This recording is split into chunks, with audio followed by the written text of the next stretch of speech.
Let's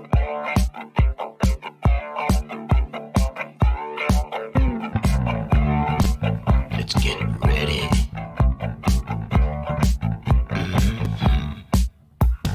T-minus 1 minute. All right. It's Gino's spot. Sit down now.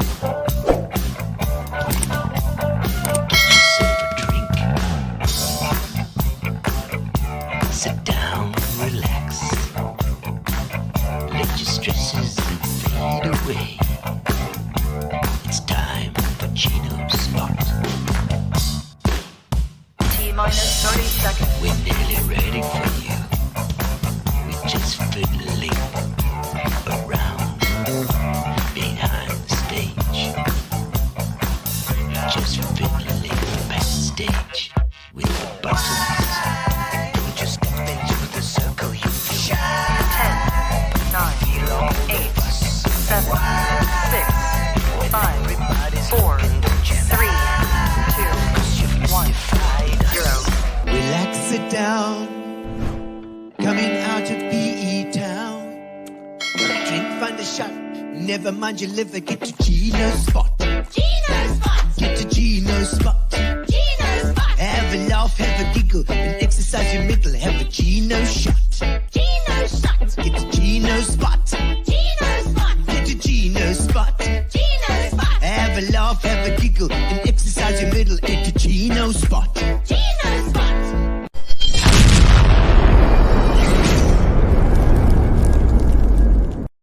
And welcome, ladies and gentlemen, to Gino's Spot. Indeed, it's Tuesday night, and we are ready to chat again on our PE Glebecheni show. Indeed, our community, our Eastern Cape community is being brought together. That's what we're trying to do here. Joker Deaf ZA says, how's it? Anybody work here? Please turn on the caption. I'm deaf. He's my grandpa. There we go. We can try. And I think that the captions should be coming on now. The captions should be on. Let me know. I think you can turn it on your Facebook if you need to stick on the captions. I think they're automatic. And fantastic. Brian Wilkinson, I see you there as well. And I see Charles Jacobs. I see, there we go. Brian, good evening, Gino. Good evening to you as well. And Charles Jacobs, how's it to Charles Aubrey Jacobs? Lovely to have you on board. Ronald Menard, lovely. I'm so glad you woke up again. Morning, Gino. 4 a.m. for a nice, fresh Wellington start. That's all the way from the New Zealand. It's the Zealand that was new now, not the old one. Carol Jacobs, all the way from Arena Events there in East London. Fantastic to have you on. I haven't seen you for a while, Carol. Lovely. And Camilla Ellis is making her entrance as well tonight. Fantastic. A lot of guys watching on YouTube and Facebook. If you haven't clicked on the YouTube to subscribe, please do it, because YouTube is the best way to watch Gino Spot every Tuesday and Thursday, except for next week, which is going to be a Wednesday live, but we will rebroadcast on Thursday because we have a little jiggy gig on there we go. Subscribe. We've used pink, I suppose. Girl power, this this one. And we next week, of course, we've also got John Rushmere coming on next week as well, which is going to be actually this week on Thursday. On Thursday we've got John Rushmere coming on. He's going to be talking about architecture and his life of sport and Lord knows what else as well. We're going to chat about everything. David, how's it, David Rodocanachi? He was Matric 88, VP 88. We've got a couple of oaks on here from VP 88, David, so check it out. I think sometimes Monique Besson comes on as well. Somebody tag Monique. And Alvin Reeves is also, he pops on every now and again, so please tag Alvin. You can say how's it to your old classmates. 84 to 88 in at VP. It was a fantastic time. I really enjoyed my school.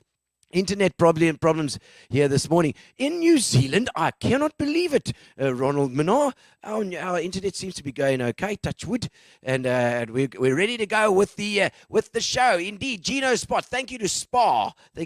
Our sponsors, our sponsor Spa and Fitch and Leeds as well, which will be giving away a case of Fitch and Leeds. So stick around because you can win an entire case of Fitch and Leeds, which you can drink to your and have fun fun all night drinking gin and tonics with Fitch and Leeds, and also our internet with Amobia as well. Amobia, thank you so much for our internet. And we have Fat Cats has provided a bit of food here. If you can see a little bit of seafood coming on here as well. We got tonight's special Fat Cats catering. Thank you, Grace. You've been such a legend.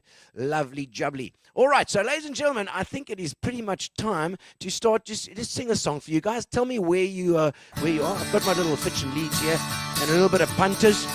We're having a bit of gin and tonic, a grizzly, a cola. I just can't handle it. This thing.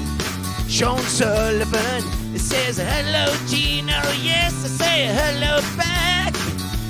Jean-Claude Smith is there.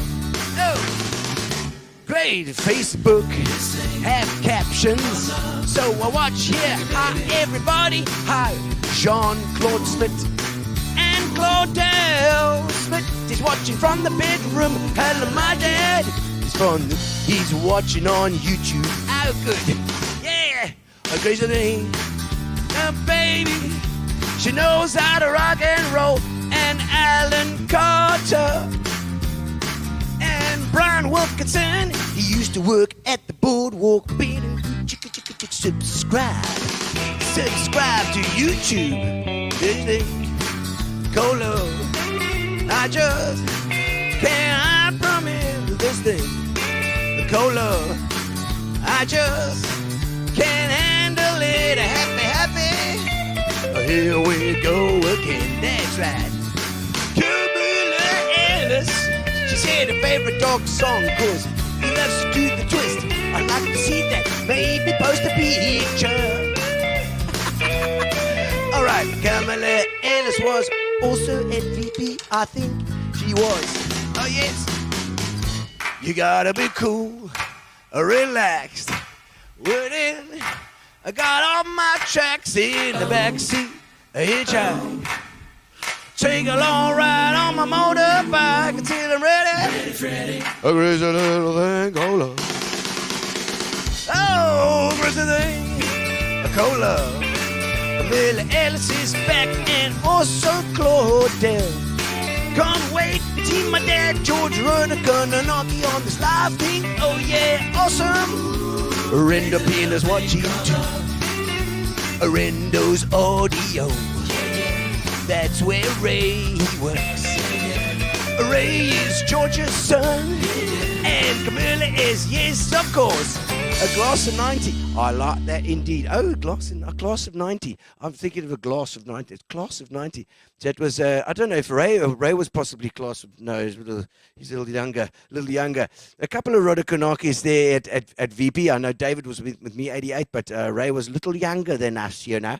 Although he looks like he's taller than us. Well, ladies and gentlemen, fantastic to have you all on. We're going to be talking fishing tonight for sure. And I'm not a big fisherman, but I'd like to learn tonight because we have one of the legends of fishing. And I am going to call on his son just to do an introduction. But let's have our introductory video. Let's do it.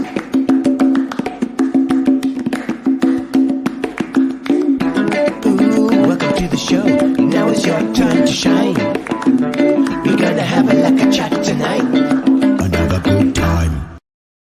And welcome, Ray. We've got you in quickly because you know you're giving your dad some things, but ex-VP and you know yep. Rendo's audio. You're working soul sapping day there today as well. It was what we got to do, eh? You know you got a day's work. It is, and I see Rendo's online. How's it, Rendo? Hey, boss. Yeah, I bought that amp. I've still got that amp. I bought an amp from Rendo. It's fantastic, and it's been working like a bomb ever since. I've got it on my, you know, on my phone. Mm-hmm. You do that stuff. Bluetooth. That's it, and on my Wi-Fi, which I love. I love automation stuff like that. But Ray, I thought I'd bring you on because you obviously all your life has been with your dad, mm-hmm. and I'm sure you sort of came out the womb with a fishing rod in your hand. Just about. Well, I don't know if I came out with one, but there's one waiting when I got out. Yeah. So Ray, I don't know if there's any way that you could introduce your dad. I mean, how would you do it? Well, what can you say about my dad? He's probably one of the most well-known sportsmen in this area. Yeah. He's a legend, not just as a legend in the fishing game, but a legend to friends, family. He's taught so many people how to fish, how to tie knots. He's taught all of us how to live life. No, he is a legend in all aspects. So, well, I think that's a very nice introduction for your dad, Ray, and I think we're going to call him on right now, and you can swap seats with him.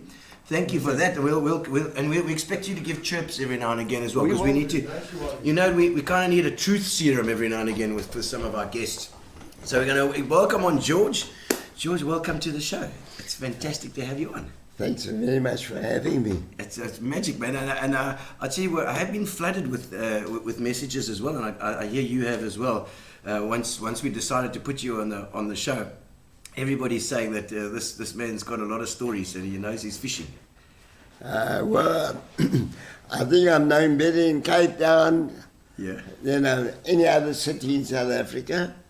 Although I fished the coast from Southwest Africa right up to Mauritius, Seychelles, Madagascar only once. Good fishing there, but they're not clued up like the other islands that are high up. But I've fished many places all over the world. North America, South America, Honolulu, south of India, the Mediterranean, south of France. So I fished in many places. I wish I had all the money I spent there. You know. But you know, what's the use of having the money if you haven't lived that life story? You know, I mean, you need to live your life properly. You know, that's the whole thing. Can I tell you something? I can never take it out of my head. I've been all over the world. I've met beautiful people. And the fishing people are the greatest people in the world. Because everybody, if you get a big fish, they're the first to congratulate you. Not like some sportmen, they get beat in a race, they don't even want to talk to the guy. You know. But with fishing, if you get a good fish, everybody's there to congratulate you. Is it? And I see Fires, because I know Fires, Mike van Vuuren's been the one that's been organising with you guys because he knew you.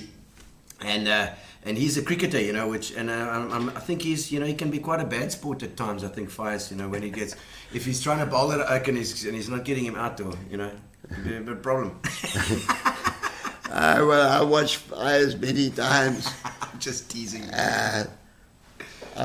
Can I just say, Ron McCurdy, if you're watching this, I'm sorry I couldn't say goodbye to you. You left here in South Africa a couple of days after being here for many years.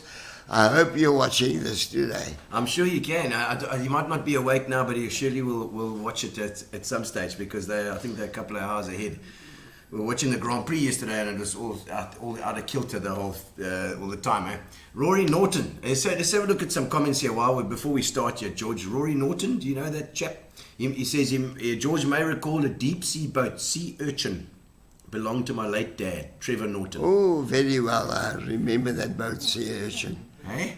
I can't remember Roy, but I remember the boat sea urchin. Well, I'm sure Rory was probably small then. Yeah. Sea urchin. So was Trevor also a fisherman then, obviously, back then? Yeah. Okay. One of the was also a PE side, or was that PE side? No, sea urchin was a PE boat. A PE boat, yeah. Yeah. And then I see Tunastic Fishing Charters says, hello from Tunatic, like a fanatic. And Sean Sullivan says, Smiley Ray. That's one of Ray's mates, no doubt. There we go. Dwayne Doldorf. Is that...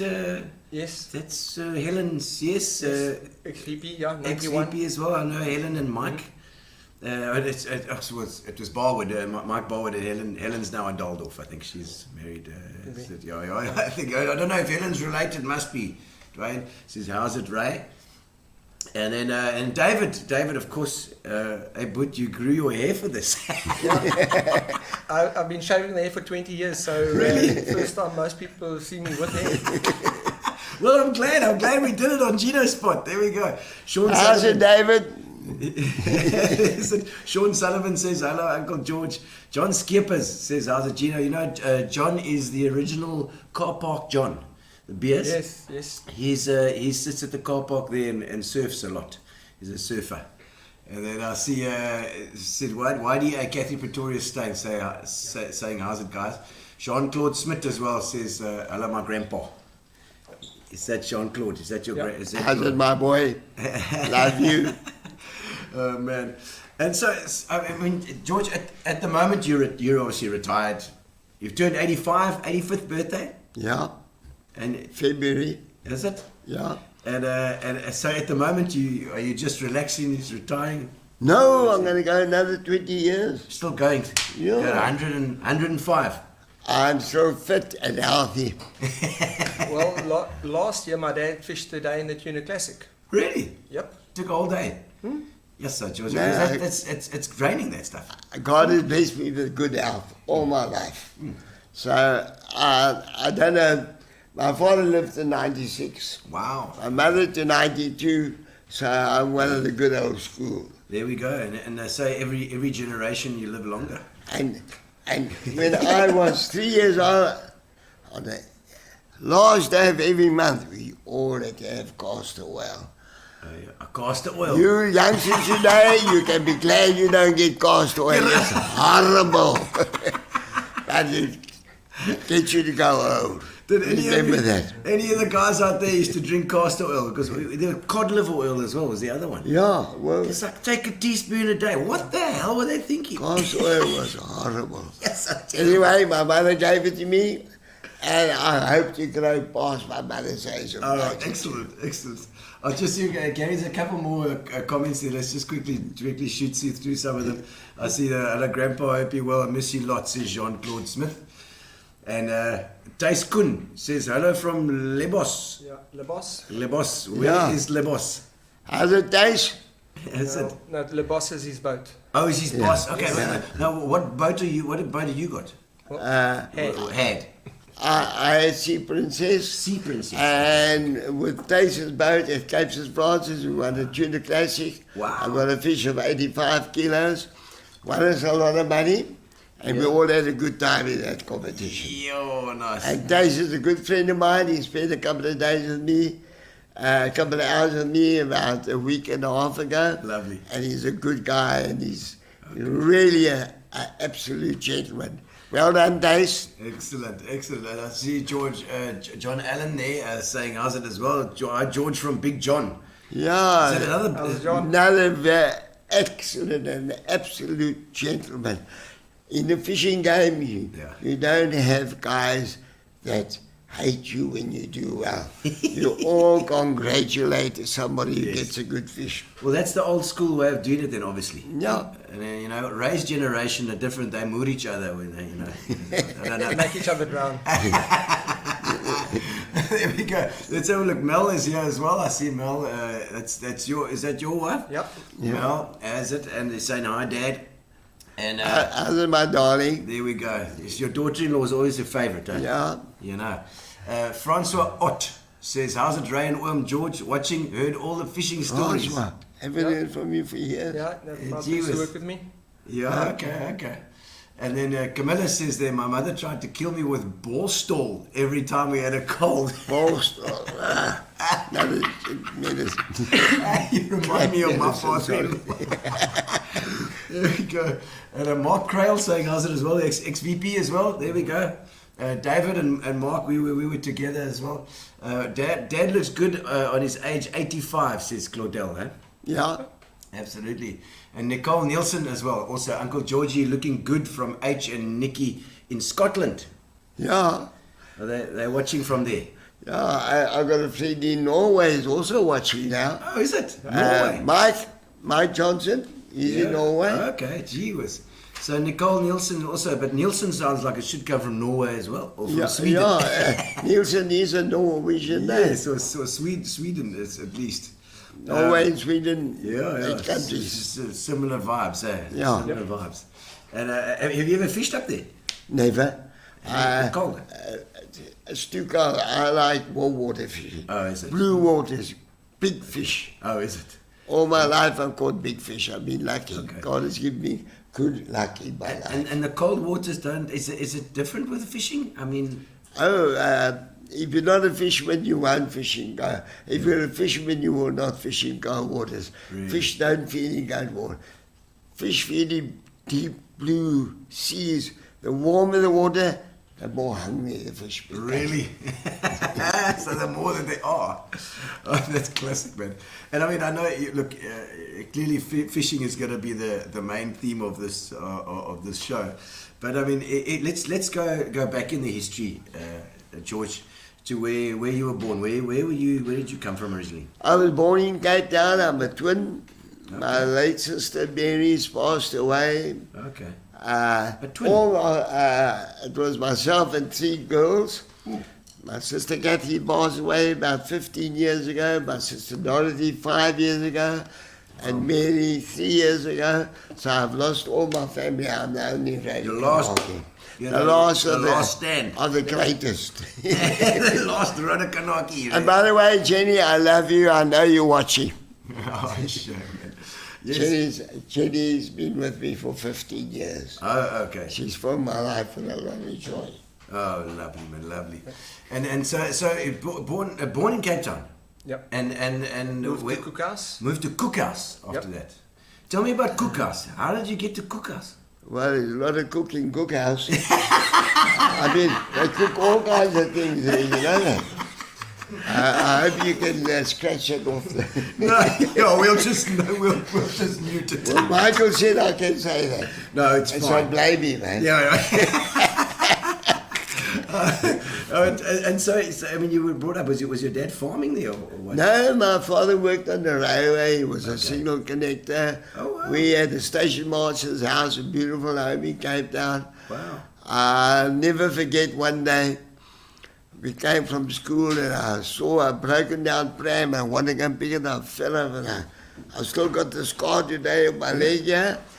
And my late sister Dorothy, my second eldest sister, carried me all the way home. You fell down at the when you were younger. I cut myself. I have 18 stitches in my leg. That's quite a And fall. that's something that lives with me. Okay. Sure. She carried me all the way home. Oh, shit, man. Yeah. When she came home, she was full of blood. Oh, man. And really, it lives with me. Yeah, no, of course. Let's talk more about the fishing. Yes, yeah. Your first fishing Cookhouse. Yeah.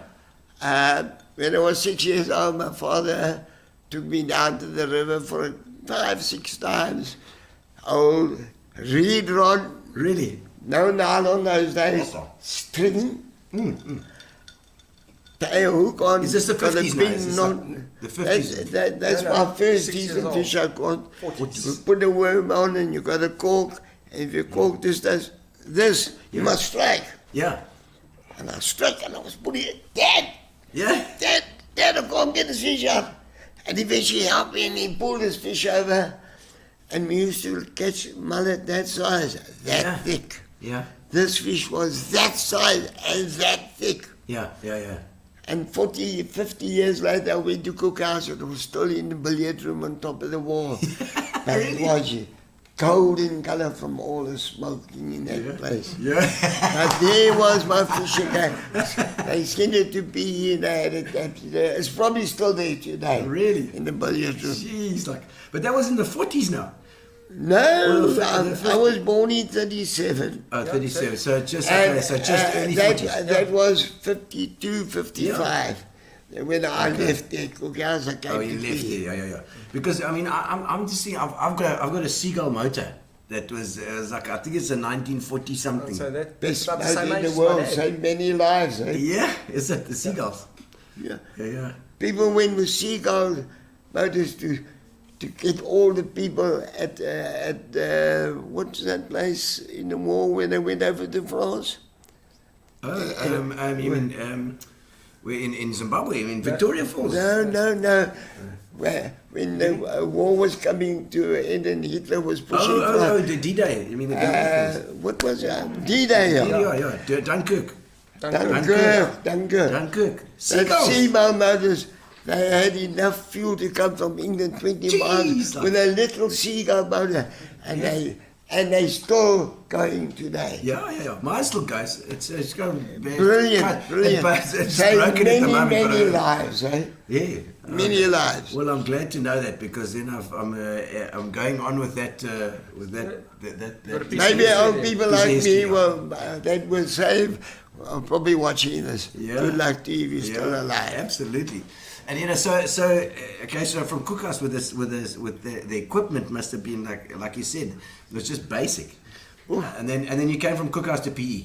Is that right? To be, and Okay. when I was 8 years old, somebody invited me to come and fish on the station wall. Yes, sir. And he was an older gentleman, and I caught my first fish there. Yeah. And it was a leerfish about that size, which is not very big, it's probably about 3 kilos. Yeah. But those days they never put any fish back like today. We put a lot of fish back today. Yes. And then I got interested. By the time I was 14, 15, I needed a bicycle. I used to go down there and catch what we call babies, which is in the town they call them quarantine. Yeah, I guarantee. And I used to sell them for a tickey a time, and that's how I bought my first bike for £2. Bicycle. 80 tickies to the pound. Can you remember what kind of bicycle it was? I think it was a Phillips. I'm not Is it sure. a Phillips? But hey, Okay. I'm getting older. Joe was asking if you remember pots and pans. Very well. What is pots and pans? Explain this to me. With that photograph, with me standing with that first shark, he still said to me, George, put this head on today. It was a big cobhead. Yeah. And the kite took it out by the point of the breakwater. He said, today you'll catch your first shark. And I caught my through pots and pans. Pots and pans died 5 hours from me, not more than about 8 or 10 years ago. Oh, okay. Pots and pans. He was a legend. Really? He used to make fishing reels out of aluminium pots. Yo. Oh, is that what he called it? That's why they call him Pans. pots and pans. He used to Okay. buy pots and pans. What was his name, actually? Somebody will know. I'll know. His surname is LaRue. They'll tell us. They'll tell us. Yeah. But if his son is watching here, you'll probably say, There you Dad. go, Mr. LaRue. She said Barbara Manners asking yes. Did you go fish with him? Okay. Yes, pots and pans. Sure, absolutely. Yes. Yeah. You ever fish with him? Yeah. And, with pots and pans. Yeah. And then the late Alfie Table used to fish, and they all helped me. I was a youngster of 18, they'd be 60 to get a license to go to the, 16. the breakwater. Okay. But I was a watchmaker, and I had enough money to buy my reel. I took a year to save up to buy myself a reel. Gee, And when I bought, everybody was, those days, there was no animosity if you did well. Yeah. And that's where I learned to fish. Yeah. On the breakwater in BE. So you have to be a gentleman to fish. But wouldn't go all, that all fishermen are gentlemen.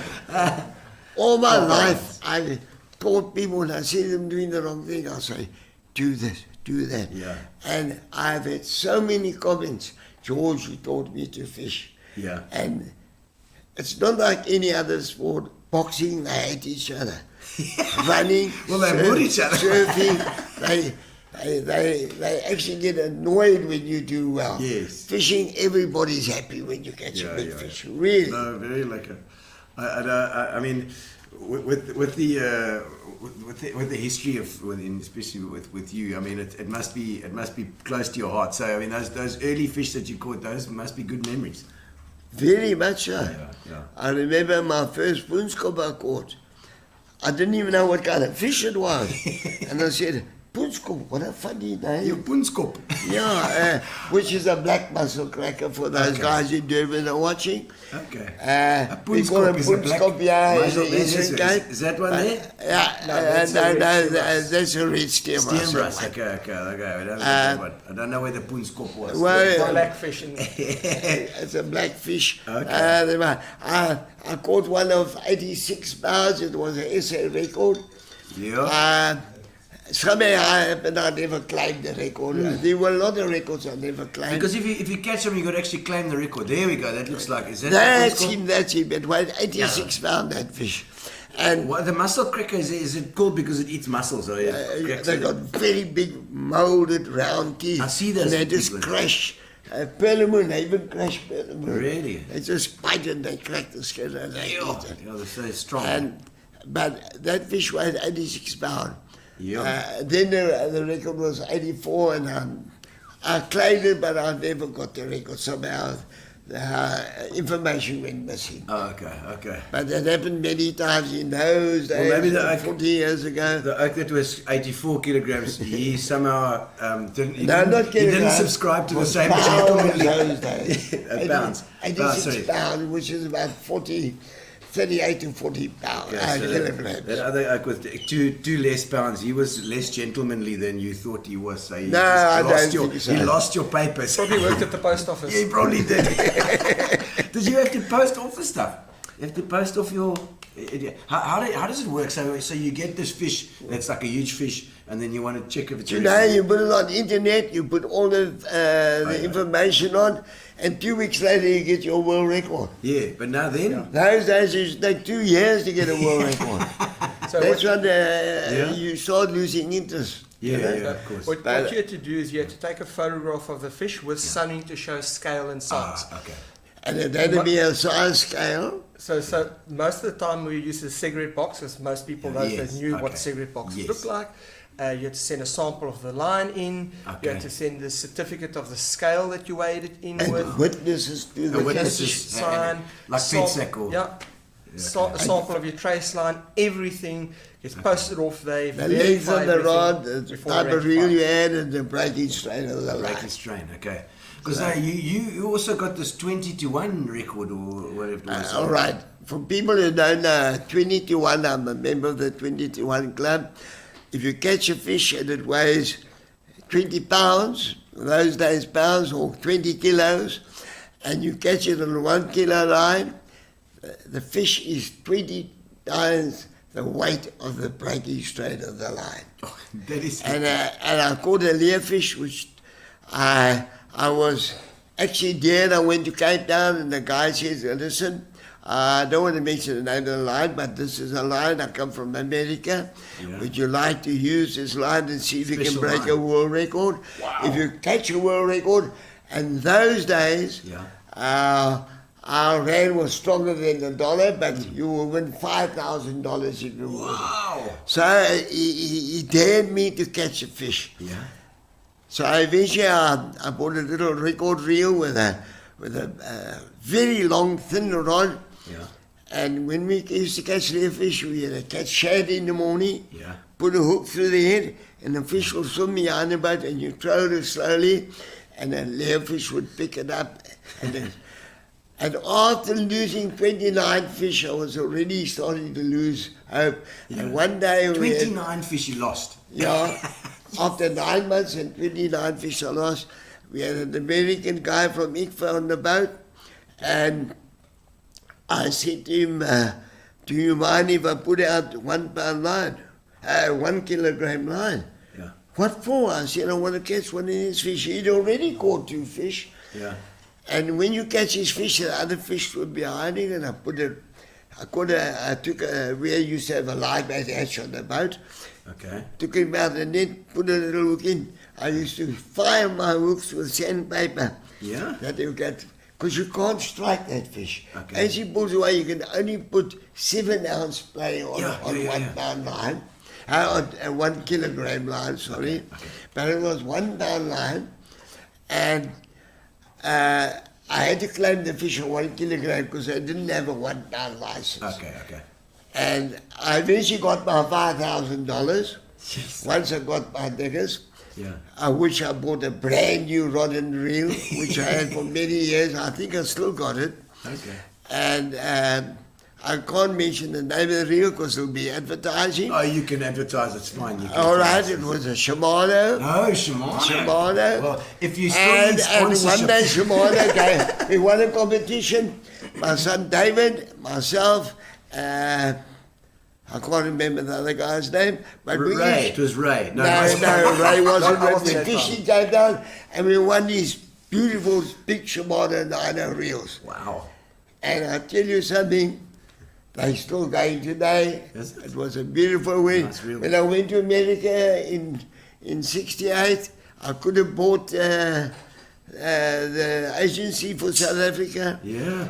And Well, you would have had the bicycle stuff now as well, isn't it? Yeah, Shimona did it. No, I think they still run separately. It's so anyway, and they said, we went to the seminar, they showed these beautiful reefs, doesn't want anybody here want to buy, and I took enough money Yeah. to America. Those days we weren't allowed more than so much out of the country, but for Yeah. business I could buy an agency. Okay. At about $300,000. Jeez, like, Well, I was in the jewelry trade, it's big money, Yeah, you know. yeah. And I wanted to buy it, but I needed 500,000. Yo. So I went to this one guy who was in the team. He was a very rich banana farmer. His name was Retief Renegades. And I said, Retief, come with me. We're going to make a killing here. yeah. Nee, Nee, man. man, ek soek nie daai dinge nie. Ek vang met pen reels. Niemand daai. Daai kak nie. No, well, I can't say it on the TV, but Oh, you right. can. Okay. Because they're going to go beep for you just now. Anyway, and if I was that, I would have been a multi-millionaire Yeah, today. of course. Because that reel, the guys who bought it, there was a firm in Joburg who bought the agency. Yeah. They made multi-million because it was a beautiful reel. Yes. And anybody who's got one today will back me up. It's I'm a sure. fantastic reel. Good reels. And so, I mean, because you set that thing now, so as for the 20 to 1, you've got a 1 pound line. You have to set that thing, that reel as well, like a Okay, lower. I'll tell you how we did it. We'll pick the rod up Yeah.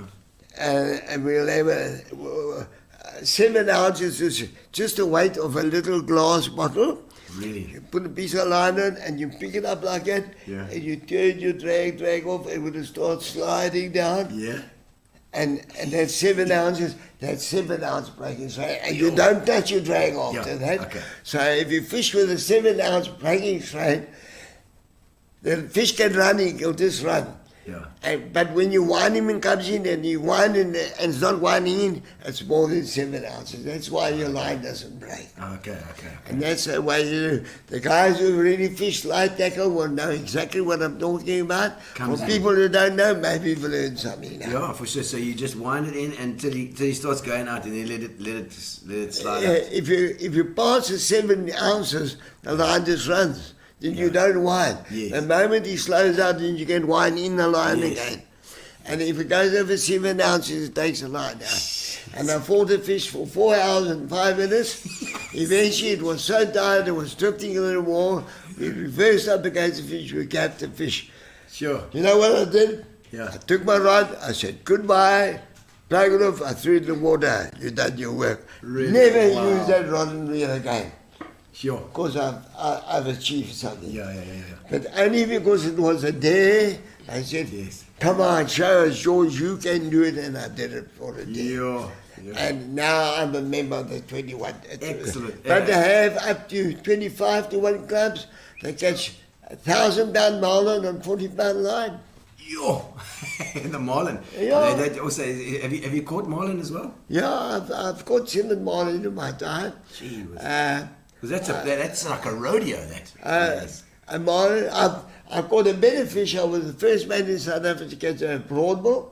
Yeah. I got my springbuck colours to go to America in 1978 to catch broadbill. We went to Fort Lauderdale and we caught broadbill there. That's when I first started catching them in 1968. That's like a 78, sorry. swordfish. Swordfish. That Yeah, it's actually called a swordfish. Okay. Because it hasn't got a round bill like a nigger. It's got a flat bill. Okay. So what it does, it cuts the... Slashes. Okay. It slashes the squid in half and then it gobbles it up. Yo. So And- it literally cuts. It must be sharp. And I went down there, within 2 hours, we used to go down one line 50 meters, another line 100 meters, and the third line 150. I was at a 100-meter line, and I felt something bump. I hooked a fish, and I was into a fish. Yo. And after an hour, I got the fish next to the boat, and it was about 350 pounds, I estimated. Wow, it's big. But that fish's flesh is so soft. Yeah. It's like if you foul hook it, Yeah. because they come and they grab it so fast, so 90% in the time they're not hooked in the mouth. Yeah, And it was hooked in the side, and it was pulling the side. And when it came within 5 meters of the boat, the hook pulled. Okay. And I tell you, I was broke at the heart. Disappeared. I got 12,000 miles Yeah. to lose a fish next to the boat. Yo. So I went down, and my turn to go 50 meters, I went down, and within 3 seconds I went down, I was into another one, but I caught that one. But the fish only weighed 29 pounds. Okay. 70 pounds. About 29 kilos. It made my day. I was broken hearted because I came there to catch a broadman, and I caught the only one in the team. Yo. We And got my- two. Well, the one got away. Yeah. But the biggest fish in that competition was 660 pounds. I've got photographs in an album which I should have given to you. No, we got some pictures here. Let's have a look at some of the fish you caught here. There we go. That's what the hell is that? No, that fish I Yeah. never caught. That fish, no, that fish I caught. I caught him on the crayfish banks. Oh, okay. But he had already lied down, he lost his colours. But when we threw water at him, Yeah. the colours, all the colours of the rainbow would come out of him. Yo. To this day, they call it a moonfish. Yes. Oh, moonfish. But that was a common name. That's what the colours called it. Yeah. I still don't know what that fish is today. I never claimed any record, but that fish weighed about 65, 70 pounds those days. Okay. And I got grey at 21 years. Here was grey. Yes, I see that. And So my hair was longer than it is today. Yes. But that's one of the nicest fish I could say that I caught. What did you catch that on? Well, because we used to use pulses to go down to 110 meters of water to catch carpenter, and I hooked and I caught that fish. There's a shark. What is that? It's your mako. That's one mako. That's a SA record mako fish. It was 370 pounds when I caught that. It was those days was all pounds before the kilos came in. Yo. I can't remember. I think it was before 1960 And where did you catch that? in the mouth. In the mouth. I caught it at Cape St. Francis. We used to fish for sharks at Cape St. Francis. One day the late Professor Smith and his wife Margaret came there. They said, we want to see all these fish. We used to call, well, we know what a great one was and a mako was, but all these other grey fish, we didn't know what they were. Yeah. Then we found out, one's a ridgeback grey, one's a... there's so many, there's about 5 different species of greys. Oh, wow. And we caught 22 that day. We had a record catch that day. Sure. And Professor Smith, don't kill him. I mean, don't put him back. And he measured him and he emptied his stomach. And he sent me a report on it, about 15 or 20 pages from that day that he's been there. Wow. They studied them. And the late Margaret Smith kept in touch with me for many years with the sharks we used to catch. Okay. Smith, is that... If you catch a shark and you get the same species, cut it up and we want to know what they're eating. Yes. What was the temperature of the water? What was the winds that day? What time of year it was? Yeah. And I caught thousands of sharks at my time. She was say this another one there. So That's what we used to call spear eyes. But there were 5 different spear eyes we caught. Yeah. That was a gully. We used to pick them up and we used to put them on a block and tackle and hang them on the scale. You can see it just the scale this next to my head there. Yes. And we used to pull them up and they a huge bloody sharks. that's a red steer brass. Okay. I think it was 66 pounds, I can't remember. No, it was a little bit bigger. That's Anyway, I caught it not on my own rod, on my own rod and reel. A friend of mine, his name was Noel Serini. He said, I'm going to leave my live bait out here. We're going to go for a cracker. Okay. So when we used to fish, we weren't allowed to have more than 2 rods in the water, but to have a live bait in the water is always better to have a dead bait. So I pulled my other rod out, and when he was fishing there, this rod went off and I actually caught a red steelbass. Wow. He wasn't happy that I caught it on his rod. I caught it, it was called, how can I say, it was caught fairly. I had 2 rods in the water and I caught that fish. But he could have caught it at his heart is very small. Because that's a fish of a lifetime. But he was congratulatory A because he was 66 pound that fish weighed. Was 30 kilos. Yo, that's big. That looks like a marlin there, huh? Is that? No, that's the first broadbill caught in PE. That was the first bird caught in South Africa with a rod and reel. Yo, okay. What does it weigh? I can't remember. Your fish weighed 20 kilos. I think 21 kilos it weighed. Gert caught the other one. I can't remember what it weighed. Gert caught one and Eric de Villiers caught one. And I see someone there with a camera. Is that Fires? No, that was actually SABC at the time. Oh, right. Okay. Because I mean, you've got a lot of records. There's 11 world records. Is that right? Yeah. And 55 South African 55 records. South African records. I mean, that is like that's a lifetime's work. That It is. yeah. Up until about 5 years ago, I was third highest record holder in the world for world records. Wow. Because they're not easy to catch. You've got to go out and look for it. Once you catch your first world record, then you want to go further and further and do more achievements. It's like when a runner breaks a 100-meter record, he wants to make it shorter and smaller, like the 4-mile record. Roger Bannister was the first one to break a world record under 4 minutes. 3 minutes 58, if I remember.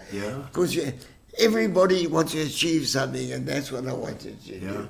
There we go. David's just saying, Mike Feisman been buckling down on his knees when we were catching yellowtail at the Pearl Island. What happened there? That's actually a very funny story. It's a funny story. Mike and his wife came up to the bay that day before he went down. These guys catch muscle today. I will show you how to catch muscle crack. Not muscle, yellowtail. Yellowtail is one of the strongest fish in the sea. So Mike says, because I'm fit and strong.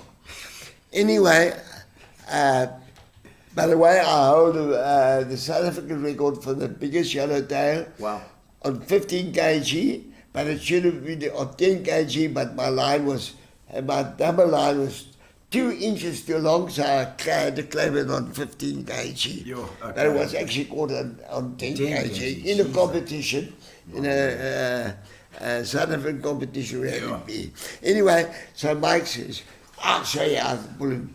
So Mike gets a big yellowtail on about 25 kilos. And he pulls it. Eventually Mike was on his knees. But I can't lift the fish. Then we heard afterwards, Dot said to us, you know, Dot, I hope you're listening now, and Fires you as well. He told me, we are not strong like him to catch fish. But it's not how strong you are. When he rests, you pull. When he pulls, you rest.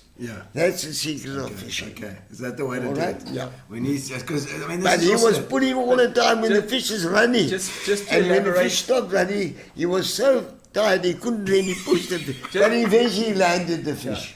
Just to elaborate, it was 3 fish in a row. Okay. First he went down, he hooked a big fish. Yeah. We were fishing in about 50 meters of water. Yeah. A place called, or about 45 meters of water, sorry, a place called 6 Mile Reef. Okay. Off Bird Island. He went down, he hooked a big fish, just over 10 odd, pulled it up, gave him a good workout, put another bait, went down, barely hit bottom, another big fish, also in the teens. Struggled, pulled it up, got up this time. Now he's taking his time to put the bait on. You know, I don't want to get a fish again. Went down, belly down, and then hit another big one. And by the time he got that one to the top, he was on his knees trying to pull it up. He was nearly on the boat. Calm myself. Racing the rod down. If you race the rod down in any competition, the fish gets disqualified. You got to hold it in your hand. If you race it on the gun, it's disqualified. Yeah, really? So there's lots of rules like that. You can't let it rest in the boat, is that right? No, if you're catching, especially if you're catching light tackle, if you rest the rod on the gunnel to have a rest, the skipper of the boat can come and cut your line next to the Really? reel. Oh, no ways have they done that? No. It's happened before. When No you fish ways. light tackle competition, it's very strict rules. Very. Okay, good. So if you Yes, catch a like- fish in light tackle, you've got to play the game like it should be played. There you go. Claudette says, my dad won't stop talking about his life of fishing because he's famous for fishing. It's Claudel. As a Claudel. So Yeah. I was saying Claudette here. Love you too, Mike. Claudel. Yeah, love you too, Ray, he says. And I see, wonderful to hear, remember all the weights of the fish. And you have got a good memory like that. Genius, man. And the places where you caught them, I suppose. But all my fish I normally catch in the mouth. Yeah. I always think you're talking about swartkops or something, but it's no, you're talking about the mouth. You're lying. You just don't want to give your places most of my away. fish have been caught from rock and surf. Okay. Rock and surf, and then I went to sea. I got hooked once I went to the sea because there's so many more fish at sea. Yeah. Now, once we fished in a competition many years ago, I think I was about 25 or 30, we went to a place on the city Carver called Vitelsbos, and I caught a redfish this size. Yeah. It was a 74, it weighed 19 pounds. It was an SA record. Wow. 74 for the rock and surf. That is in the 60s then. I think if you're 20 in your 20s, then it must have been in all the 60s. Yeah. I can't remember. I can't even remember when I caught it, but I still got the photograph somewhere. Yeah. And it was the most beautiful fish to eat. Really? Oh, is it? Really. And that's what, that was my first South African record I ever caught. Yeah. The guy says, that's the biggest 74. Don't cut on it, don't do anything, don't cut it, because the fish has got to be whole. I never knew those days. Yeah. And we won the competition Yeah. in the Cotton Trophy. We used to fish at any venue in the Eastern Cape from all the rock and surf teams. And it was a very nice competition. Anyway, we won that competition. So rock and surf, I mean, obviously, you started on the harbour wall. I was just looking at a picture the other day. It was posted on Facebook of the house that they use for the Sea Scouts there at Kings Beach. Mm-hmm. And that house used to be on the rocks on the water. Yeah. And when they built the harbour wall out there, then obviously that sand all came in us about a kilometre away from the beach. It's amazing.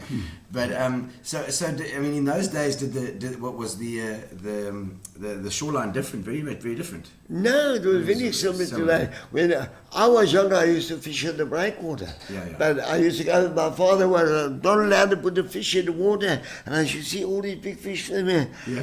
I said, please come 16, I was 14, Oh, I Jesus. couldn't wait to put a line. One day my father wasn't looking, so I put a line and I caught a hot dog. Do you want me to go to jail? He said. Because they were very strict on youngsters fishing. Really? Instead of encouraging it, Yeah. today I would encourage them to teach, to show people. Oh, by the way, There we that's go. a photograph of mine. All fishing stories start with a tail. That was at Macca. You saw this now? Yes. That was a tail. For my album, all fishing stories start with a tail. Okay, all right, I see. Yes. So that's the heading of in my album. That is a big bloody fish. And that's my first shark ever. Pots and Pans still gave me the head to put on the catch. That's a red light on the end of the breakwater. Yo. Okay. And Before they built it more bricked up, Yes. it was mainly metal. Before they put all the dollars outside the breakwater okay. to stop the water hitting the solid wall, Yes. which worked very well. A guy in East London actually designed it. Do you and know it the worked dollar well. story? Because I've heard lots of things about that. It dollar was guy. designed- Oh, he didn't make any money, and this. He and this. never made money. Yeah. And it's today, if he solely designed, he would have been a billionaire Yeah. today. But he was the harbour master in his land. And I can't remember his name, but he called it the dollars. Okay. And What does the dollars mean, huh? I don't know. It's a black name for something funny, I think. Okay. Anyway, in his famous living now, I wish your father or your grandfather made money out of it, because you know how well it works. Yeah. It's worked throughout the world. Brilliant. Because when you throw them down, they hook into one another. And when a big wave hits it, it breaks away in smaller pieces. Yes, it does. Yeah. Yeah. David's saying that Dad landed an 84-kilogram marlin on an 8-kilogram line. Marlin jumped straight into the boat. Now, when we had the fish next to the boat, I had a rapala on, and the marlin took me. I actually saw him took me. I said, "It's a marlin." Rapala is a type of lure. It's a type of lure. I should have brought one to show you what it was. Anyway, he came up and I saw him. Actually, I said, "I just hooked the marlin." He screamed off. I said, "Slow down." Yeah. Because a marlin takes 200, 300, 400 kilos before he stops. And he jumps out the water, and I only had 8 kg line on. And because I love catching fish on light tackle, it was a challenge to me. Yeah. And we eventually landed the fish, but when he came down, there was a mackerel wanted to eat him next to the boat. And the mackerel came from me, turned around, and he jumped between the motors and my fish hatch. Yes, like. Everybody ran into the cabin except me. I jumped on the top of him. I was holding his bill and he was hurting because the bill is rough. It took all the skin off my hand. I said, "Come and help me." And but Where were you, I David? Where were never you? even got that marlin. That marlin jumped into the boat. David will remember. Were you on the boat, right? No, I wasn't on the boat. But I'm sure David was on the Oh, boat. David will remember that. I'm sure it's probably scarred him for life. He's probably had to come and say, "Dad, I wasn't on the boat now." Or was. Just like, what's that? Fires. What did you say now? Yeah, David says fires used to bunk cricket practice when we used to catch cob at night at St. Croix. Yeah. Some good nights after Dad did some serious coaching. Always the teacher. Yeah. Always teaching. Yeah. I mean, you do knots and all sorts. I mean, you know this stuff. Well, I was a champion not dying. I went to America and won a prize in America for my different knots.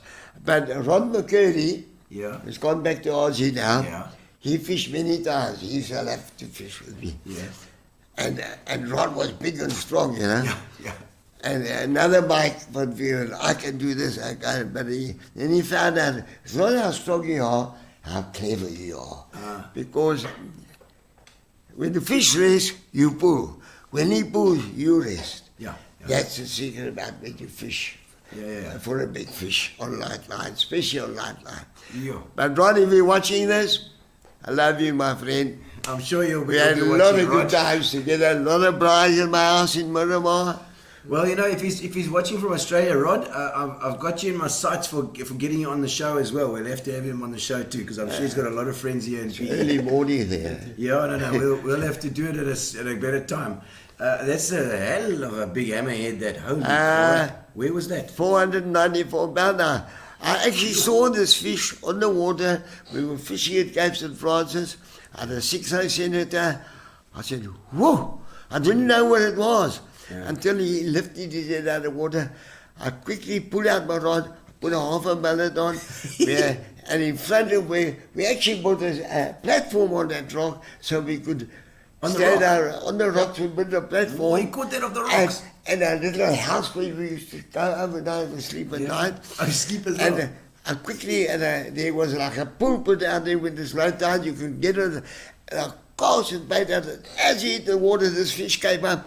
That fish, and he took my bait. And it didn't take very long, about 2.5 hours, I landed him up, and I'm not having a long trace like when we used to fish for the bigger sharks. We had to put him up the gully, and one guy actually jumped in the water and grabbed him up the here, and he pulled him up the gully. Yes.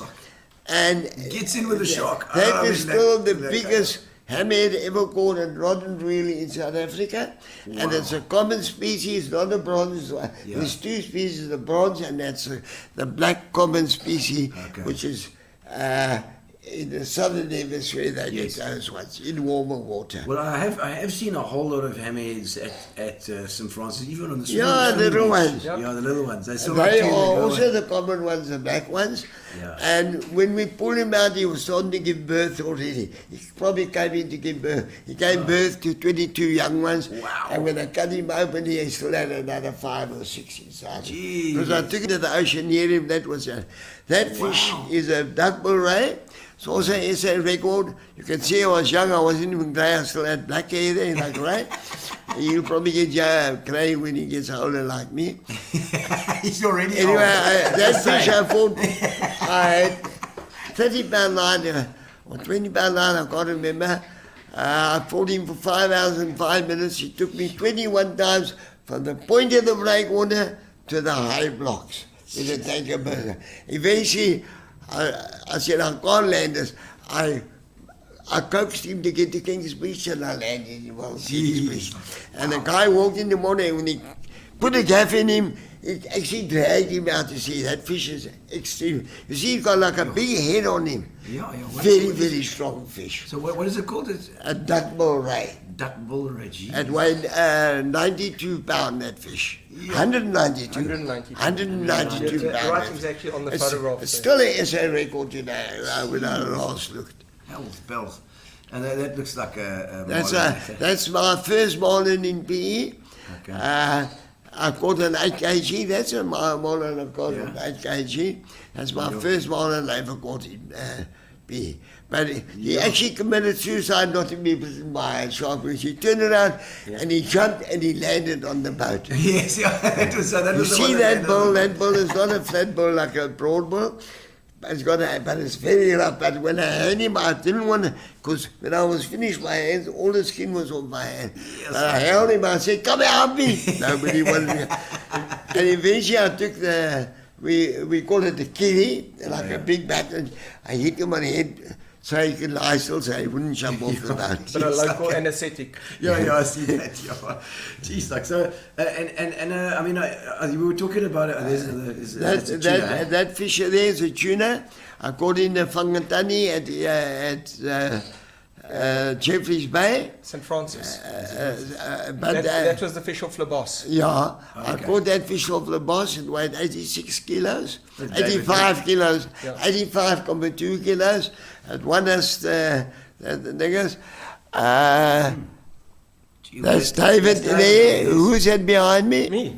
That's David and Ray. That's the two boys there. Oh, well, It's nice your own dad doesn't You know recognize it. you. I got it. Hey, my eyes. I did there too. You know, just my DNA. Operation at the Oh, moment, wait, actually. okay. Anyway, There goes a he was newspaper taller article. than me, so it can only be right. That's a He's always been. newspaper articles. That was also a tuna. No, that's your yellowtail, your 19. Oh, my 19.5 kilo yellowtail when the line was too long, so I had to climb it on 15 kg instead of 10 kg. Gee whiz, so it would have even been better. If we won that tournament as well. Wow. Okay. There we go. Who's that with that? So is that you? that's a bramble shark. Oh right. Yes. Very rare, prehistoric, they say. That fish only 6 were ever caught in South Africa. Wow. First on rod and reel. Okay. Wow. That's the biggest one that was ever caught. It's Yeah. flat at the bottom, Yeah. and they say it crawls on the bottom Oh, like right. like Like a an silicate alligator. kind of, So that's why it's also called an alligator shark. Yeah. Okay. The skin is very, very soft. You can actually see it was wrapped, and you Yeah. can see the line marks and the marks on the fish Yeah. because you just touch it and the skin you have to peel off because it's normally an extreme deep water Deep fish. water. Yes. Soft It like was a caught bullshit. in 27 meters of Soft. water. Yeah. It was a lost fish, if ever. Yeah. He was out of his his way, out of his area. Gee whiz. So there's a nice. That's a 14.5 kilo learfish they caught on, I think it was 8 kg. Yeah, 8 You were kg. fishing 6 back then. Huh? You were fishing 6 back then. 6 kg. Okay, maybe yeah. 6 kg. Wow. I had 5 SA records on learfish. I don't know how many got today. I haven't checked them for 20 years. Gee whiz. I don't fish for records anymore. I Yeah, fish for the love of fishing. Yes, of course. Let's just have a couple of these comments as well while we're there too. I see there's another. Is that one of your? Is that Ray? Is that you? Yeah, that's me up there. Yeah. Doing something there. Please tell tell- us about Sea Princess and how you used to land up. How did you land up with her? How did you land up with Sea Princess? My dad built it from scratch. Built Yeah, your own boat. yeah. Like proper like. The late Willie Ross actually built the first hull How? for a friend of mine who I think has also passed away. He had the first boat. Yeah, I can't remember, but anyway, it was a 24-foot, which they extended to 26-foot. Wow. Okay. And yeah, well, It was a Hartley. effectively, I mean, I was a lightie. I was like Yeah. 8-9 years old. Yeah. And every Sunday I used to go with my dad because they built the boat. How long did it take you to build that boat? Wasn't 8 months. So close to a year. We used to do it only on a Sunday. Okay. But it was a fantastic boat. It's now in the Seychelles and it's still working. Not Seychelles, in Zanzibar. Oh, Zanzibar, And so it's still good. being fished in Zanzibar. Gee, was I? And that was Sea Princess. Yeah. Okay. A friend of mine bought it. He came from Zanzibar. He said, I want to buy your boat, but I can only pay you 10,000 a month. Yeah. How much you want for it? I said, 70,000 rands. Yeah. Well, I'll give you 10,000. When I finish paying, I'll take it. But he was, when he paid half, I knew he wasn't going to cheat me. When he paid half, I said, well, you can take it. Okay. And he took it from here to LM, Yeah. put it in the water there. They put an extreme amount of fuel on it. Yeah, yeah. And they rode it all the way, and when they ran out of fuel, they were going to a cove, and the Black Sea all along the coast Yes. would run it to buy fuel Buy for fuel them. from them. 30,000 rands for the fuel from LM to Zanzibar. Holy moly. But they got the boat there, and it's still working today. So they just go until they run out of fuel and they're like, And Okay, we're getting low. Let's pull to the side. yes, sir. 4-stroke, what was it, 4 strokes? Yeah. Well, No, they were Suzuki's. Suzuki. Suzuki's. 2 4-stroke 150 Suzuki's. Wow, so Yeah. two of them. And all the way to flipping Zanzibar. Dot van Vuren says, the old woman with white hair is doing a great let me job. tell you that story. Okay, yes. So- tell me. This guy comes to the club Yeah. and he says, guys, I've just seen the most amazing thing now. Yeah. Sea Princess could handle a big sea. Yeah. And the one way you could get over a big sea is to go very fast. So you rode on top of the chop Yes. instead of going through the waves. Okay, yes. So on this particular day, this boat was riding slowly, going through the waves. Yeah. We were on top of the ocean, going over, Yeah. doing 25, 30 knots on top, running along the coast Okay. because a big westerly is In blowing. front of Okay. Amsterdam Hook. So yes. this guy came, he says, I've just seen the most amazing thing. He says, yeah, it is. It's a big sea. We're barely riding. Next thing, this boat come flying past us. Bad out of hell. He says, but you know what the most amazing thing is? It's skippered by an old lady with white hair. Well, I went white when I was 21, I had white side there. By the time I was 25, it looked the same as this. Gee, was that? So you've always been grey like that. Yeah. That's, I know Menno Alting was the same at VP as well. I remember you were grey early. Yeah. Yeah, jeez. Okay, so let's have it. David's saying that Pancho Viviers has been a great part of the family. Dad Pancho and I were at sea, big ship bearing down on us. We had to move, and we lost a yellowfin tuna. We estimated 100 kilos right next to the boat. Pancho and I were more upset than Dad. Yeah, Gee, was that- you yeah, have to get out of yeah. the way of boats, I suppose. Well, you see that fish is so big, you can't just pull him out of the way. Yeah. And that boat, it was coming down straight on us. Yeah. So with this, eventually the line parted. Yeah. But that would have been the biggest tuna in PE ever caught, I can tell you that. Yo. That one of 86 comma is still the biggest one in PE Biggest that I yellow know of. Yellowfin, yeah. Yeah. Okay. Wow. So that's amazing. So, but I mean, you got to watch out for stuff. There's stuff. I mean, there's lots of ships in the bay, and especially now. Thanks, are you watching? Yeah, I don't know who's that page. What's your favorite fish to catch? Me. Yeah, My favorite fish to catch is still a leerfish. leerfish. He's such a clean fighter. Really? And, well, I caught many learfish at one time. Now, everyone I catch, I put back with grace. Oh, lovely. I'm sorry I caught But it was the very first fish you ever caught in PE there. There was the learfish, you said, off the breakwater. No. The very first fish I ever caught was a broadmore fish. Oh, No, the very first fish when you were young. Oh, no, yes. Young, when you were young, learfish correct. you Yeah. were talking about. Yeah, eh? so the love affair continued. Yes. Yeah, that's when it lovely. started. Is it a nostalgic fish for you then? Yes, of course. I don't catch them to bring anymore. I catch them for the love of game. Yeah. And of course, when they really catch them right out, they're so tired you can actually ride a boat and let water come through the gills quite fast. So they revive and all of a sudden they get out, they swim away. So they go. Yeah, it's a beautiful fish, a beautiful looking fish. Yeah. But tough to eat. And Okay. if you do it properly, beautiful for pickled fish. Oh, nice. Really. Well, But it's a bit Easter's tough. coming, eh? But they call it leerfish because they say it's a leerfish. The skin is like leather. Okay. You got to skin it, you can't eat the skin because it's too tough. Gee whiz. That's why it's called leerfish. Yeah. It's okay. I didn't know that. But in English, it's garrick. Okay, Garrick. Okay, and the different fish. I see your favorite eating fish. What would be your favorite eating fish? Then? Shad and elf. Shad. Number one. Is it? An elf. It's my dream fish. Yeah. I'd rather catch 2 or 3 elf, put them on the fire or put them in the pan. Yeah. To me, that's the best eating fish in the sea. And I've eaten many types of fish, I tell you, all over the world. It's better than any soul I can tell You eat a lot of fish generally. Oh, I love fish. You know, we're wondering for long life what you need. I think it just might be that you have to eat a lot of fish. have you eaten mako shark before? Very hard, I caught many mako. Okay. What people don't know about the shark, they say, no, you can't eat a shark because it's got no bladder. Yeah. All sharks and rays have no bladder, so they urinate through their skin. Okay. So if you catch a shark, that's the width of the shark like that. Yeah. The top half Yeah. has got no urine. It's all here by the stomach side. Oh, really? Okay. All goes down. Yeah. So if you cut the muscle off the top half of the shark, Yeah. of any shark, Yeah. it's very edible. And Okay. it's got no bones. Okay. Oh, really? Okay. So And muscle. you can get a fillet from like a shark, you saw that a piece of fillet that side from the top. But you don't eat the bottom because it's got. Okay, But yeah. you can neutralize the bottom off Yeah. by putting in the milk and water. Okay. And so you can use it use out. it to neutralize the urine. Okay. But you can actually, if you walk on the beach and you see a skate lying, you go up and smell it. It smells like urine. Oh, really? Yeah.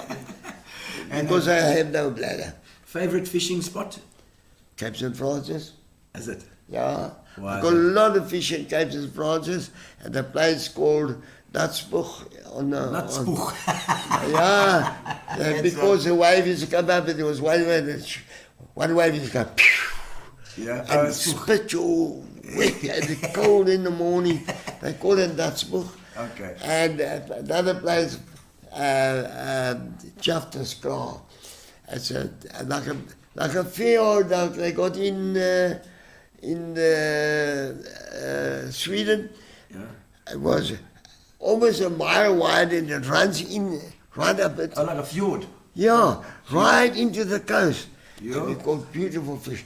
And when I learned Is to that dive, on the wild side there? That's on More on the that's- wild no, side. that's It's at Cape- Chicago. You Cape go St. through Francis. Biddel's Point, Oh, fire yeah. forestry station. Okay. Beautiful place, I used to love it. But you got to climb down a steep hill and you climb down, you go down. Going down was beautiful. Coming back was hard. Sometimes you come up there, 1 or 2 fish, I wouldn't leave any fish behind. I Yeah, would carry it up there. Yes. But it makes you so fit. I used to go there week in and week out, especially in the summer, not in the winter. It gets very cold in the winter. Yeah. Right. But very good fishing spot. Got a lot of fish there by time. And I know a lot of guys are out there at Hewlett's at the there's a little breakwood, not a breakwood, but some dollars, not some dollars. I think At like, Cape St. Francis. Yeah. I put Well, Cape St. St. Francis Francis Bay. on the map. St. Francis Bay. I put St. Francis on the map with my shark fishing there. Yeah, gee whiz. Or fishing? The late in unit, we used to come to the house, ring the bell, and they come out, they open the gate, and we used to let us. Because I came there often, and I was starting to catch good fish and getting in the papers, they didn't let me go. Used to pay £1 to go through those days. And then when we stopped the car or the 4x4, we still had to walk 3 miles to where we fished, all along the coast, because it was, there's all houses there, you know. Yeah. Because it's a cape that goes out there. Yeah. And we used to walk that for the love of fishing. Yeah, it's Then, incredible. Then we built all the washing up planks. We made a lovely platform there. When you used to go out on a Friday, like on Easter, go out on a Friday afternoon, I used to have a jeweler shop. I let my staff close the shop. I go fishing over Easter, come back on Tuesday morning. So we would live on the rocks. Yes. At bunker, we built You were bunks. tent or what? No, we built a house with the roof on like this. What? Like a shack? Yeah, shack on the rocks. Gee whiz, because you go there enough times that you... And we built a place, a pool, maybe as big as a bath. We put it across the pool where we used to fish, and we used to get live chevron there and catch a lot of near fish in the other day in live bait. I love that place. Like, I mean, I'm just thinking, what's the process? You're fishing the rocks now, you've got this bowl, you can put your live bait in, as well. Your bait is the other fish. So you start with a prawn or something, I don't know, what do you... No, Pilchard or Pilchard. catch bullet or you catch shad, go to the blackwater, catch a lot of filleted, Yeah. put it in a bottle, and you put a tin of pilchards with it, and it smells just like pilchards. You know the pilchard in a tin, limerick pilchards? Yes. And you put it in, you catch a couple of shad, and you got your bait. Okay. And from the shad, we used to catch sharks on the carp side. On the rough side, you used to catch mussel cracker. Yeah. The silver mussel cracker, like they call it, silver steamers, they call it. In Durban, in the town, we call it the mussel cracker, because our steamers is a white steamers, which is another species completely different. Wow. Okay. But they now more or less got all the names. Those years, they had different, they used to call it a galjoen. On the close car, goes a dammer, we used to call it a galjoen here. Galjoen in Southwest Africa. They used to call shad in Durban, after here. Yeah. Those days, but today, all the names are all one name. Yeah. No Damber there, and Alfia, and Shad there, and Cobb there. They all got one name. Okay. They've now, Professor Smith got that right eventually. Okay, the Smith Institute. Did you ever fish with Dougie Hislop? With Lazy Gray? Yes. The fastest I ever been to Bird Island was on Doug's boat when he had 200 motors on, 200 yummies on, 55 minutes from Bird Island to PE. Okay. Jeez, like... Yeah, had to that's come quite back. far out, isn't it? Bird Island is 32.5 sea miles 60 knots k's, from Port Elizabeth Harbour. Okay, it's actually more than 55 minutes. So he was doing average of 35 knots. Touch good every now and then. Boom, boom, boom, boom. Bang! He hit it, come down there. I see somebody's asking if you fished with Colin Dougie's Johnson. also got, eh? Is he? Yeah, okay, he's gone. Okay. And David Payton says, did you ever fish with Colin Johnson? Colin used to fish rock and surf. I knew Colin very well. Rock and surf at Cape Recife. I was never a Cape Recife man. Okay. But I knew Colin very well. Okay. When I fished at Cape St. Francis, Colin used to catch a lot of fish. Won a lot of angling week competitions. Yeah. And Colin was a very good fisherman. Really? Big, strong guy. Yeah. And he could swim out. He would swim out from this rock to that to get to the furthest rock. To get shad like this and what we call mussel cracker. Today it's got one name, a silver mussel cracker. Okay. Which is like a puntskop. It's got teeth like a cracked mussels. Yeah. Like that as well. What was it? Mike was asking something as well. Dad used to make his own kites, depending how strong the wind was, depending how big or small the kite. So he's kite surfing. I used to Kite go fishing. kite fishing. That's how I got. Sorry, I used to do kite fishing in Coast and Francis to take our bait out 200-300 meters out to catch great whites, to catch hammerheads, to catch mainly ragged tooth. How did you get it off? How did you get the line off? The kite will pull the bait out. Yeah. And when it gets to the side, we had one line for the kite fishing net, a big line coming out of the kite line, with a flag up there, then we can tell how far we are. Yes. And we will drag this big cobhead out, or a damper, which is a galjoen, which was the best shark bait. Sometimes we used to drag the baits on top of the water. The kite used to be attached to the bait. Okay. And when the wind gets too strong, then we get our kites get smaller. The guys and the blacks in the Rodocanachi says, "Oh, big wind coming, put postage stamp on." Okay. Small kite like. But the kites used to be normally about that side, 2 foot by 2 foot for a big kite on light winds. 1 foot by 1 foot. Specialized kite. I mean, is this well, when the wind gets too strong, you put a smaller kite out because your bait must drift on the water, and you could actually see the sharks coming on top of the water. They swim around and come and take the bait, and your kite will go in and down. pull the flag down. When your flag goes down the water, you could strike, and your kite stays attached to your line. Okay, well, that's So you pull your line in and the shark. So you had to pull the kite as well. The old days, the late Indian man says, "No, it's unfair. The kite lifts the shark out the water." A kite maximum pulled 6 kilos. 6 pounds, sorry. It was pounds those days. Maximum 6 pound pull. Gee, was it and if it pulls half a pound, the bait used to sink. Then we used to pull out the kite, pull the bait out, pull a bigger kite out. The bait must be in the water because sharks are surface feeders. Okay. If you ever fall off the boat and you see a shark, don't swim like that. You create vibrations. Yeah. And the shark eats off vibrations. Okay. So you go down or what? No, when the fish dies, Put your thumbs in the eyes. Now you believe that story. When the fish dies, he comes to the surface and he kicks around like that when he's dying. Yes. And the shark will come and he'll get that vibration, he'll come up and he'll eat it. So we used we used to inflate our baits on the water like that with a guy 100 meters down, 100 meters up. And because it was my rock, I used to fish in prime position. Okay. Oh no! Remember Jim Duck and the boat Aqueduct? Yeah, very well. I fished off Aqueduct. I'll tell you one day what happened. We went to go out with Jimmy, and Jimmy said, "I've got to take some divers out, but I don't like that. I want to fish. I don't want to go take divers out." So we went out to Cape St. Francis, took the divers out, and the Wesley wind came up.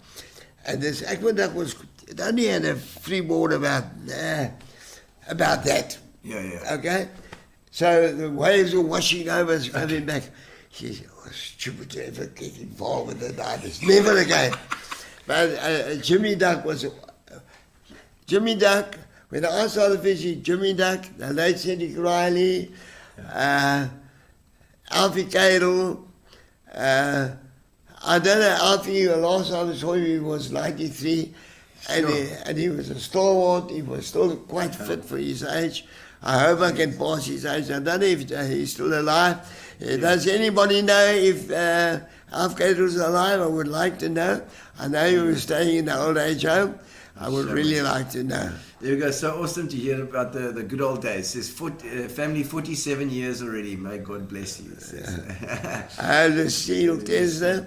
She married my late wife's his mother. Okay. You know, sister-in-law. Sister-in-law. Okay. Anthony Halgren is saying, "Do you remember my dad, Mike Halgren?" Oh, Andy Halgren. His father was Mike Halgren Yeah. from the Deep Sea Club. Okay, there we go. What do you think of what do you think happened to the tuna in the Eastern Cape over the period? The tuna haven't gone down. Yeah. It's just becoming more and more expensive. You know, to do a day's fishing now, you can burn up to 15,000 rands of the field. Jeez, like For tuna. Very, very expensive. expensive to get out there. Very expensive. Because you're going to go 40, 50 miles and you don't stop. You throw lures all day. Yeah. You go out 5 o'clock in the morning, you come back 4 o'clock in the morning. You, 4 o'clock in the afternoon. I was going to say. You burn an extreme amount of fuel. Yeah.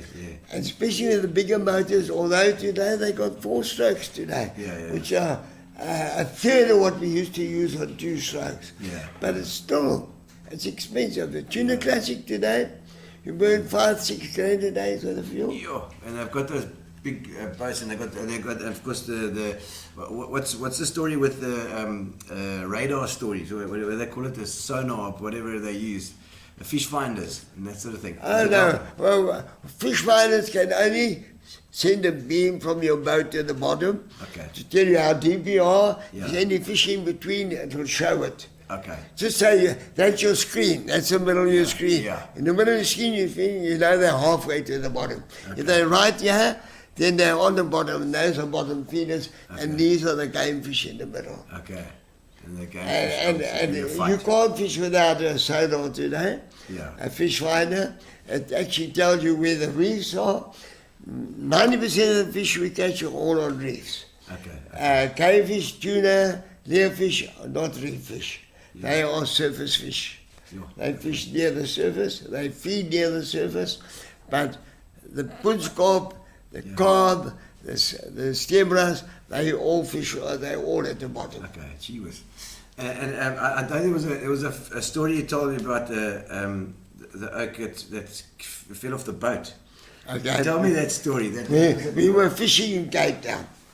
Yeah. And it was a very poor day in Cape Town, which is really, we catch a lot of longfin tutty in Cape Town. And this day, nobody caught a fish. And most of the boats were running home because it's up lines at 3 o'clock. About 2 o'clock, there's no fish, the boats are started. So we were running, but some guys were trolling, so we put a troll. When you get about 10 miles from Cape Point, we normally pull a lines and run in. Okay. And we were about 50 miles of Cape Point, and the boat next time we were, "Gee!" I said, I looked Got a at this fish. boat. It's not that right. Is that boat there? And those days when you used to hook a longfin tuna, they used to open the boat and go, "Woo!" Okay, forwards and backwards. Okay. To go fast and slow. And as he took his boat out, the guy went, "Woo!" And the fish was pulling, and he actually went over the back of the boat, fell in the water. And because no fish were caught that day, the guys were shouting on the boat, "Moenie nie vis verloor nie! Hou vast, moenie nie!" But he was in the water. And the other guys had put in all their lines before they could go and pick him up. So we stopped the boat to see if we couldn't give a hand to get the guy. Yeah. And he actually got on the boat and he landed the fish. Gee The whiz. only fish in the whole competition. Yeah. The fish weren't around that competition. Yeah. But it was, Got it. we were hosing ourselves. Yes, sir. And to get him on the boat, he had a southwest on, they actually put a cap in him and they pulled him in and they lived there and he was still, had the fish on and he landed the fish. Put the cap on him. And it was hilarious. They wanted more about, not about the guy, about the about fish. the fish. Well, that's fishing. That was really hilarious. And tell me, I mean, out 70k. I mean, that's a hell of a long way out. I mean, how do you find your way back in these things? I mean, Well, you always have. You don't see land once you go over 18 miles. Yeah. The land disappears. When we go at 18 miles on our university gets shorter and shorter and shorter and shorter. Eventually, you just see a better university, and when it disappears, we're 18 to 20 miles out. Wow. Okay. But the late Senator Klein and I went out one day. We went 75 miles out. We crossed the Gunner's Cousin, another current that was running opposite to the other current. Where are those currents around about? Our first current is the Gullis current. It averages between 40 and 26 miles off our coast. Wow. And you know when you come to the edge of the current, the sea is rough. The sea is actually running. And once you get other side of the current, the sea becomes calm and flat. Because you're going, it's actually flowing. It's like a river. Yeah. And we used to try and keep in the same area, so we'll throw down, 1 hour down and 3 hours up. Then we more or less be the same. But it will still push up. And by the end of the day, you leave there about 3 o'clock. You're 20 miles south towards, nearer to Cape St. Francis than what you are at Cape to Sea. Wow. So you've got to come all the way almost from Cape to Sea. Cape St. Francis. Against the obviously you try and go up from the current when you get to the still When you water. get to the current, you ride up current. Okay. And then you drive down, 3 hours up, 1 hour down. 3 hours up, 1 hour. But most of the fish feed on the edge of the current. Tuna. Because that's where all the feed is. Okay. Sometimes you see the garfish flying out the water and the big tuna, 100-pound tuna, 200-pound tuna, or 50-kilo-pound tuna will come out of the water and actually take the garfish in their head. And when they do that, you throw through that shoal, if you've got 1 line out or 10 lines out, all the rods go. All of go. But you normally 4 on the boat, you have one short one and one long one. Okay. But all my big tuna I've caught in all my life has always been well behind the boat. Yeah. Where the old fish don't swim with the smaller fish, and the bigger fish are always behind. That 85 kilo tuna I caught in Whangatani at Cape St. Francis, I was at least 200 meters behind the boat. Wow. Okay. And I used a big cone and I caught him. And when he got him, one hook was in the eye and the other hook on the side of the body. So he had no chance to escape. Okay. Oh man, how many of your family members fished it? Is it all three of you guys? My family is David, who's in Joburg now, Ray and myself. Yes. But I had a lot of friends who used to fish with me. Pancho fished with me for many, many years. Great angler, great friend, and he's quite a scream on the boat. I like Pancho. And I had so many guys fishing on my boat over the 25 years, I can't remember them all. But we were always happy-go-lucky. Catch fish, good. Don't catch fish, fine. Tomorrow's another day. Yeah. Now, Ray, you've got a couple of records under your belt as well. Yeah. For this thing, First record at 14, South African record, junior record. See, I was fortunate as I had opportunity. Yeah. How many guys can say that every single weekend, Saturday and Sunday, they could go fishing with their dad? Yeah. So I had opportunity. Yeah. But catching records was a lot of work to claim them, and eventually I actually claimed 4 SA records and 1 All Africa record. Okay. And then it got to a stage where it's like, why bother? Yeah. In my matric year, I actually broke 12 unclaimed SA records. Just didn't bother claiming them. Didn't claiming them. But as I said, I had opportunity. Yeah. And David also? David wasn't as lucky as I was when it came to that. I was much luckier. Oh, no. As I say, when we used to catch leverage together breakwater, for about 3 years, the first rod went off was always right. And when he says, I don't know why I'm so lucky now, I always get the first rod. The first thing David said, whoa, now you're going to break your hoodoo now. Now you really put a hoodoo on yourself. You're going to break your luck. And it happened. It took many weeks or a year or 2 before he got the first fish. He got another one again. But he had luck, man. I must say, the fishing gods have been good to me. I've had a lot of luck. I've got a lot of beautiful fish in my time. And I'm born under the Pisces side. Okay, the 2 fish as well. So maybe that's something to do with and it. the twin, eh? Yeah. The twin as well.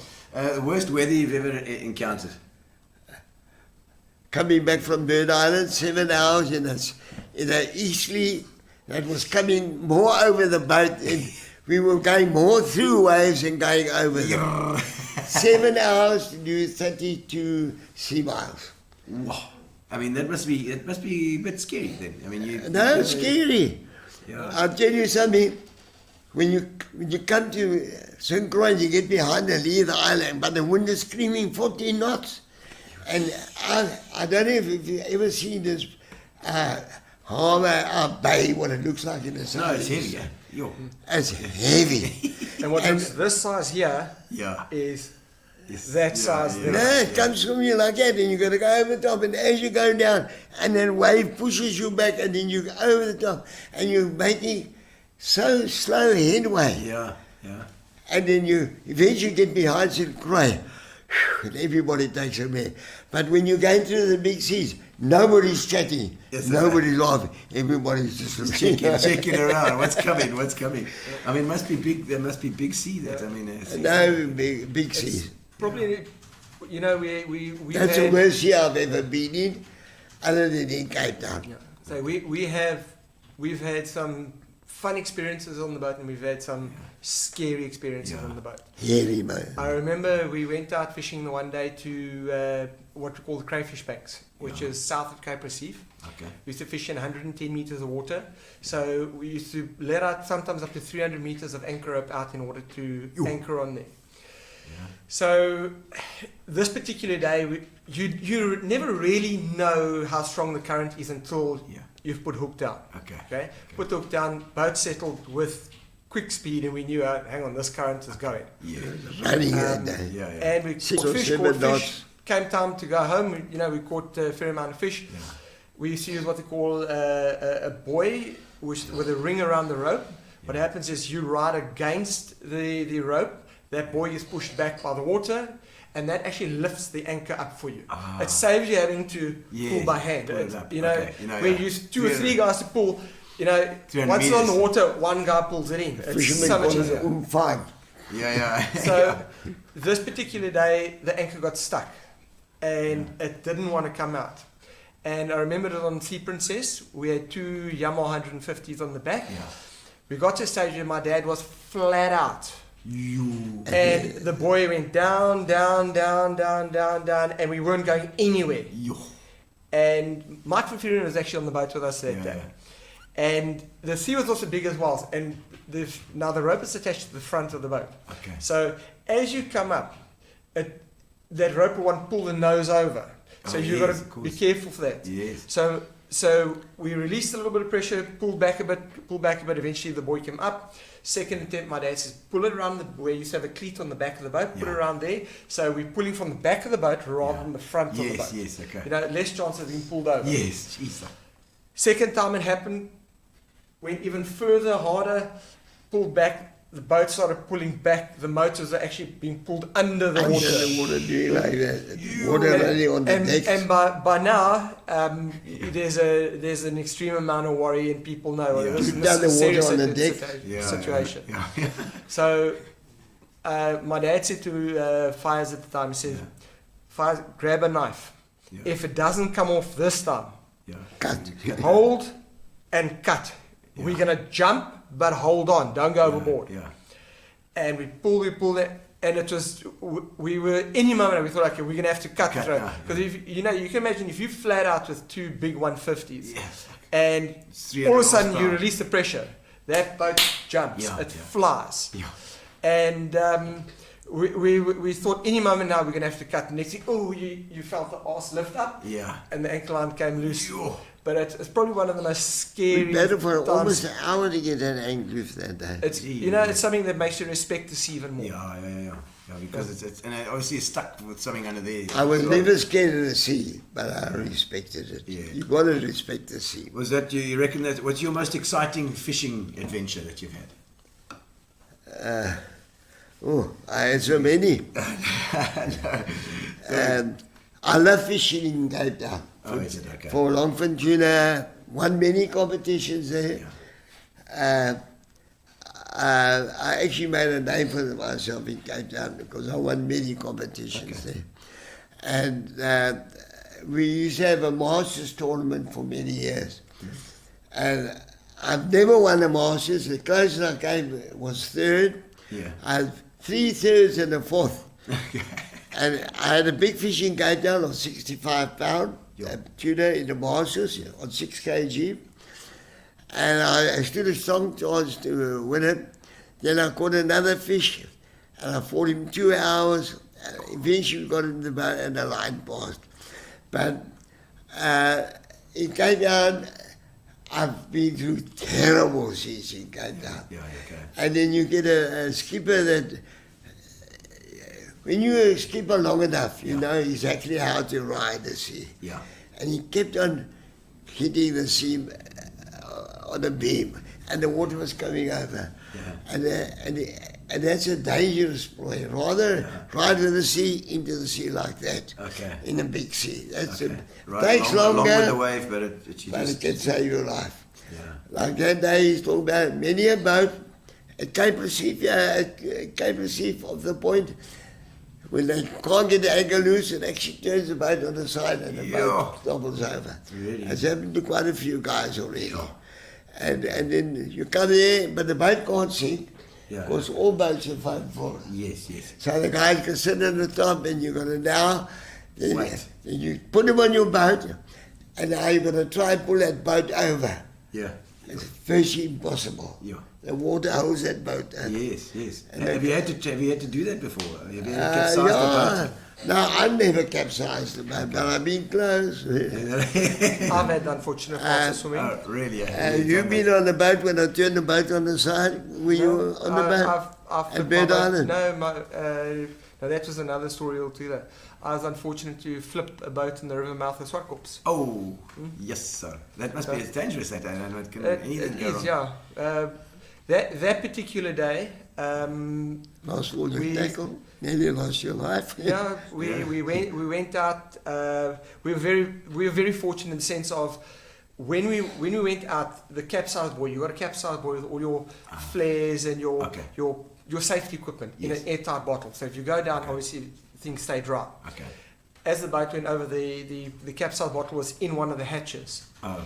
And boats turn turtle. Now, obviously, that you got this buoy, which is about a 20-litre drum roughly. Yeah. Underneath, you got to pull it down, put it down and almost out. a meter down to get it up Oh, again. my soul, yeah. And you can, you know how heavy it is. You try and push a 20-litre bottle No. down. It's fortunately attached by a rope. Yeah. Don't know how we got it out, but we got it out. We shot off our rocket flare. Yeah. Rocket flare went up. The harbour master in the harbour tower actually saw it before anyone else. Wow. Radioed NSRI. They had just arrived at Swartkops to do a mock rescue. Oh, no way. So it turned out to be a real for rescue. them. Yeah. So we were very lucky in that instance. Absolutely. I put a boat on the side. We Okay. were fishing in the Rocket Caves of France at Bird Island. Bird Island. And the rock is called Southwest Reef. And there were always yellowtail around that reef. Yeah. But it's, the rock only sticks out that far at low tide, and at high tide it covers. Covers, yes. But we know where the rock is. Yes. So we trot around and around. Yeah. And that day was quite a big swell running. And as we had that swell pulled the boat in the winter, and it lay on its side. Yeah. And the glass still broke, and a piece of glass went up my arm here. Went up my arm there, and I couldn't get it out. But anyway, they took it out at the PE hospital. Grief. Like Because the fiberglass blood... or glass? No, Piece of glass. glass from Safety the, glass. from the window. From the winter, she's like... But eventually, another wave came in and put us back on a keel. We cut all around the window. Yes, I'm sure. At least you got home. It's a phrase that the motor My friend survived. Benjamin, what is that sheet? Yeah, what is the screen? Yeah. And do you consider yourself particularly lucky with all this stuff? No, but I had a lot of luck. God has been good to me already. Do you have any rituals and superstitions as well? You don't? I mean, No, I don't believe in those things. nothing like that. Except for a race thing where he didn't, where he had lucky first strike for a while, but then he voodooed himself. It's something called karma. Fishermen have a lot of superstitions. If the moon is this way or that way, or Don't do that. I don't believe in that. Just fish, man. Fish. Let's go. tell me the strangest or funniest thing that's ever happened out at sea. Ooh, I can't even remember. The funniest one was in Cape Town. Moenie nie vis verloor. Yeah. Over the top. And I think if anything on the boat that you've regretted, that you've done that you've regretted. Not really. I remember once David had a hockey competition, and we went to bed. David was a good hockey player. I remember that. Yeah. And they won the competition in high school, and they all got drunk on Old Brown that night. That sounds like 88 matrics. And the next morning we went to St. Croix Island, and he was scotching, and all you could smell is Old Brown. And I hate the smell. Old Brown. Old Brown. David, honestly. And he was scotching. I said, yeah, you might punish. Punish You me. know you're going to what do you want to? But they won the competition. And once you start going with Old Brown, Yeah, no, it's like so Old Brown and me are not good friends. Eddie Breken. Any Rybank stories? I had a problem with the ride back. I actually capsized at the ride back. You know about it, right? No. Is that a boat? But a big boat came up there and they actually pulled me straight. Oh, is it? And we rode away. We pull the drain plugs out, and you ride, and when you pull the drain plugs, all the water runs out underneath the boat. You got foam, but you also got cavities. Run everything off. Then you quickly dive over the side, you put the drain plug. The thing's back in. Come, Yeah, sit up straks, and sit you up might straks. have 20, 30 litres. But I actually capsized, and this commercial boat helped me. They pulled me out. Wow. That was very hairy. I mean, there must be a lot of that out at sea. I mean, there's no other help. So other vessels come and help you when if there's trouble. Quick. That's one thing about the fishing community. It doesn't matter who you are. Yeah. If a boat's in trouble, all hands on deck. Everybody goes. Everybody Everybody's helps. there. Yeah. The guys can Could be you. 10 miles away Yeah, and yeah. can I help? Yeah. Yeah. Can I get there? But the guy 500 meters away, if he's there first, he helps. He helps as well. I was capsized next to the island. Okay. Also, where the water pulling in the boat fell over. Yo. And we were sitting on top of the boat, and the boat came past, we waved, he came past, and he just ran away. Maybe he didn't see what And, was going on. and I was astounded. And then 20 minutes later, he comes back, and we waved him. Oh, then he only saw us. I said, but didn't you see us next to the island? We were from here next to the island, being ready to bash up against the island. I was pulling him in yellowfin. But the water washed in eventually. So they actually towed the boat upside down back to the island. It is right. I thought you said you didn't capsize. No, I Towing the boat remember that. upside down counts as that. No, but we were all on a rescue boat. He called rescue. Okay. And rescue.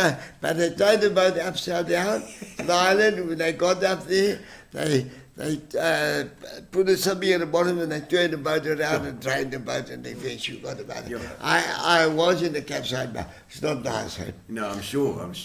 Yes, like, and when it actually happens, I mean, if you get injuries, you can be concussed and God knows what. Cade Rodocanachi there says, I remember catching fish the size of me on Freedom Still. What's Freedom Still? So no, Freedom was the boat. That's his son. My son, it was his first fish that he caught. I think he was about 6 or 7. He caught one the same size as He him. caught a leerfish, the garrick. There we go.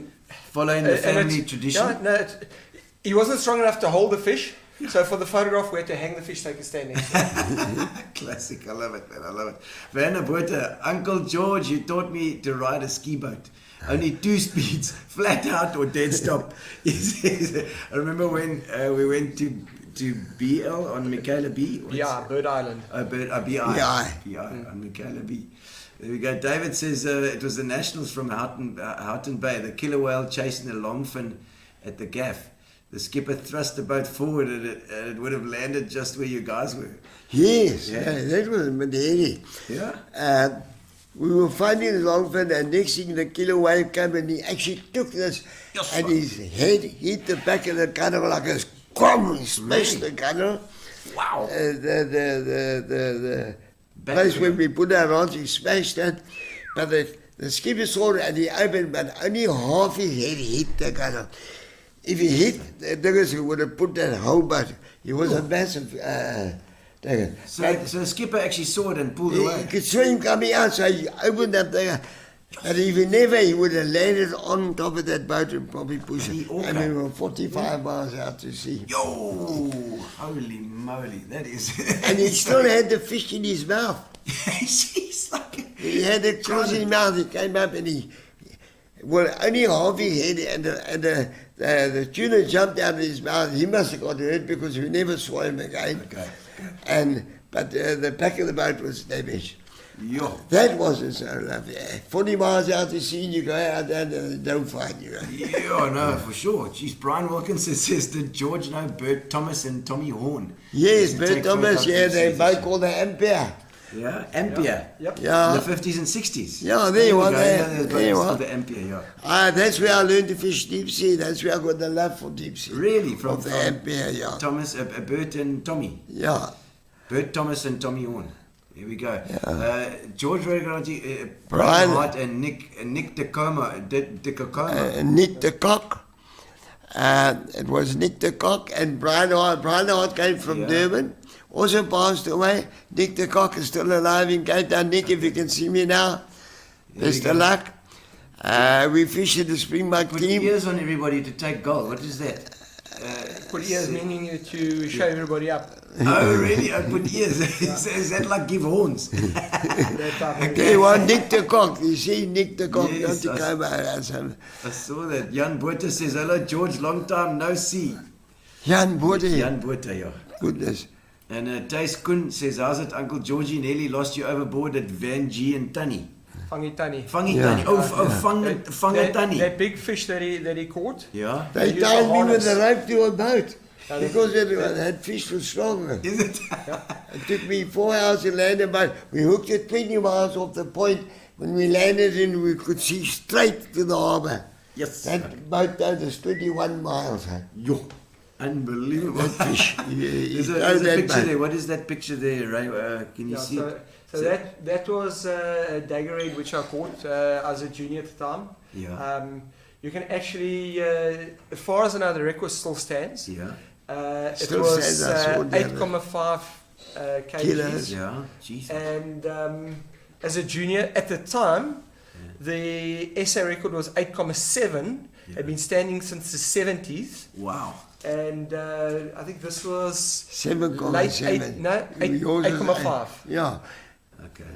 It wasn't 8.7. 8.5. The And the SA senior record. was 8.7. Yeah. Yeah, I was that close. Wow, to the senior But, record. yeah, Jeez. that's one of the SA records I did claim.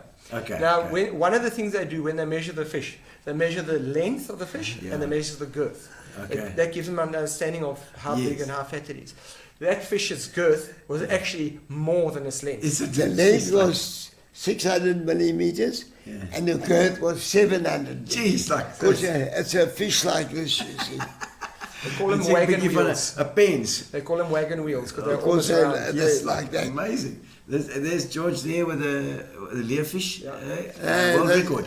Yeah, that was the 14.4 kg fish. That was one of his world records. Wow. Yeah. And the sea princess there in the On background. 4 kg. That's unbelievable. Trio bags, 500 kilograms of off-season tunny. You. Well, that was... Some nice tunny steaks there come out of that. Yeah. It was the 22nd of October, which is out of season for tuna. Wow. But I always said that tuna you order and all year round you go. Yeah. So we don't want who was on the boat that day? Cedric Riley and looked like Eric de Villiers. Yeah, Eric and yeah. And we went down. What you going out for tunny for now? I said. I want to experiment. I want to see if they're there. Because we had good Wesleys and the water was warm. And when we came to the current, he says, we're wasting our time. Let's go and catch carpenters, man. I said, listen, Eric doesn't, he only wants to catch goldfish. And he actually paid for it. Eric de Villiers is a lawyer. Okay. Go back in the Villiers. Yes, yes. Anyway, I said, Eric said he wants to go and catch tuna. And we got a first strike about 26 miles. And then thereafter, 2 fish, 3 fish, 2 fish, 1 fish. We caught 22 fish. Yo. We were back in the harbour by 3 o'clock. Very enough. He said, come on, we've proved the point. They've done here in August. Yeah, yeah. That's why they call it off-season dunny. Off season. Amazing that. I see there's I've also got a few little notes here as well. New Zealand, USA, Caribbean, Mediterranean. I mean, you've been all over the world with this Yeah, stuff. I fish in the Caribbean, an island called Key. They call it Key Island. Yeah. We could see Cuba. Yo. That's how close we were to Cuba. Yeah. I caught a lot of sailfish there. The water was 92 degrees, so warm, crystal clear. Yeah. You could see 60 foot down. Yo. You could see every rock 60. You could see the Fish. Yeah, you could see the rockfish swimming around. Amazing. Crystal clear water, beautiful. But the clearest water I've seen in the world is when we went for prawn boil, not prawn, the fish on the wall. The marlin. No, the swordfish. When we went for swordfish, Broadball. we would put a silent room light on the squid, go down 150 A meters. light on a squid. Yeah. It's a glow stick. Oh, glow stick. Yeah, Oh, glow stick. We put a silent room light on it. You crack it, you shake it again. Yes. And you put it about so far, you could see that light shining at 150 meters. Yo. That's how clear that water is in the Gulf Stream. Or Fort Lauderdale. Unbelievable. And I mean, did you fly over there to go to that? Oh yes, I was quite tired when I got there. Yeah. No, we went to... You didn't do like a trip. we went to Joburg, stopped at Ile de Sol, there for an hour or two, then we came to New York at Kennedy. We came there at 9 o'clock in the morning. Yeah. And from there we took another flight to Miami, which was another 1,300 miles south. And we fished in the Miami, that's where we went for swordfish. That's where they caught the first, that's where they learned to catch the first swordfish. And when I came back from there, I gave a couple of seminars at the club, how to catch them, what to do. The first outing we went, I caught the first swordfish ever caught in South Africa. Yeah. It's on my wall now in BE. Sure. And we caught 3 fish. Eric de Villiers got one. I can't even remember who got the other one. I got the first one, Eric got one. But they weren't big fish, but we caught swordfish, which was never done before in South Africa, except the long liners. Okay. No, not real fishing, Yeah. So it was quite exciting. But we went out 7 boats and we caught 3 fish. And coming back, we caught quite a few tuna coming back the morning. Because we spend the night out there. It's night fishing. Yeah, okay. You fish in the pitch dark, you fishing and you actually hold your line. Yeah. And you feel a bump. The moment you feel the bump, you know a swordfish is now hit your fish, your bait. Yeah. And then you grab your rod. The moment you feel your rod go there, that fish is very, very strong. Yeah, okay. Because you're fishing him from deep and he's in his atmosphere and you're in yours. Yeah. But they have been known, big 500-600 pounders come up to daytime to digest their fish on the surface. Okay. Especially in Fort Lauderdale, where fish they used to see them. That's why they learned to fish for them there. Okay, so And strong in fish. that competition, they had a fish of 660 pounds. A massive fish. His head probably would have been up there, the bull and the tail. It's like 4 down there. meters up. and he was that size. Massive fish. And tell me, I've got breakable diving with Tony Dix and Mike Limberg. There I learned a lot of You the dive? You dive as well? Yeah, I used to dive. Okay. I learned from a guy, Gert Bauer. Oh, not Bauer, what's his name? And before you would even... Yeah, so I wouldn't be able to help you with that one. You still not even a thought. Maybe the guys online will know. Colin Barris, I see, is online as well. How's it, Colin? Nice to Anyway, see you this Bauer guy used to dive, skin dive. He used to go with us to go to France. He used to dive and we used to fish for sharks. Okay. And then he got me interested and I Why started don't you diving. just hook him up to your line? Yeah. And I must tell you another story about the big squid we found. Yeah.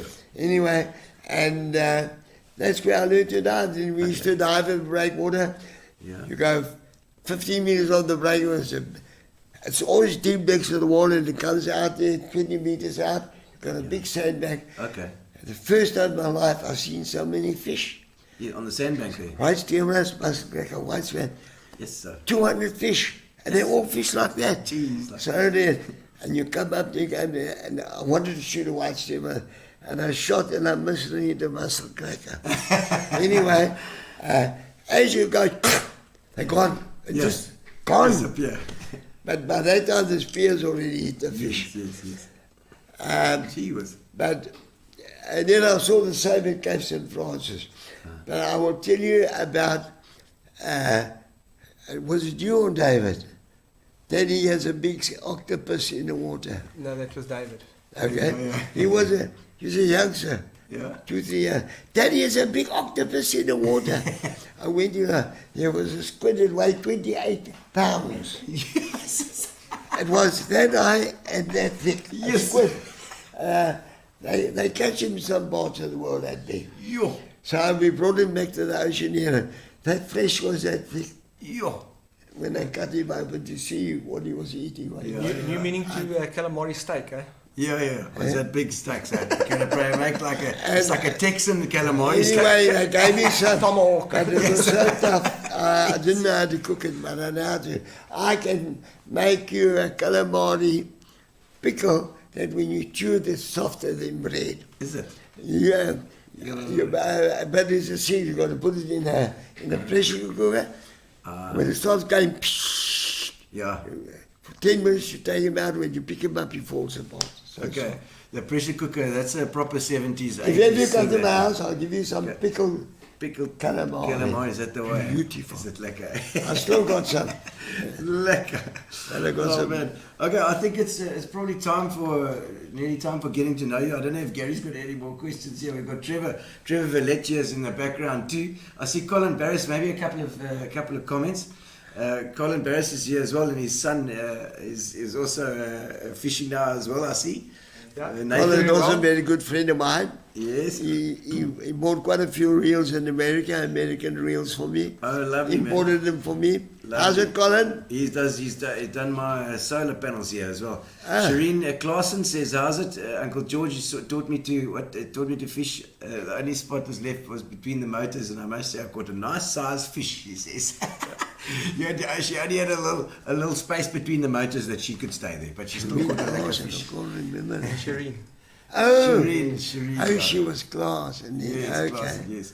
And so, which other Eastern Cape fishermen do you respect?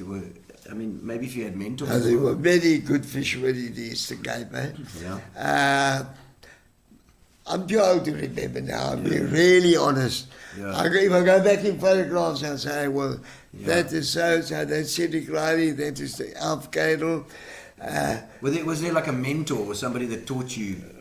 No, I taught myself. I experimented. Like when I caught off fish in Dundee, they said, "You man, what do you want to go south for?" I said, "I'm going to go catch Dundee." Nobody believed me. Came back with 22 fish. Yeah. After that, they started fishing in August.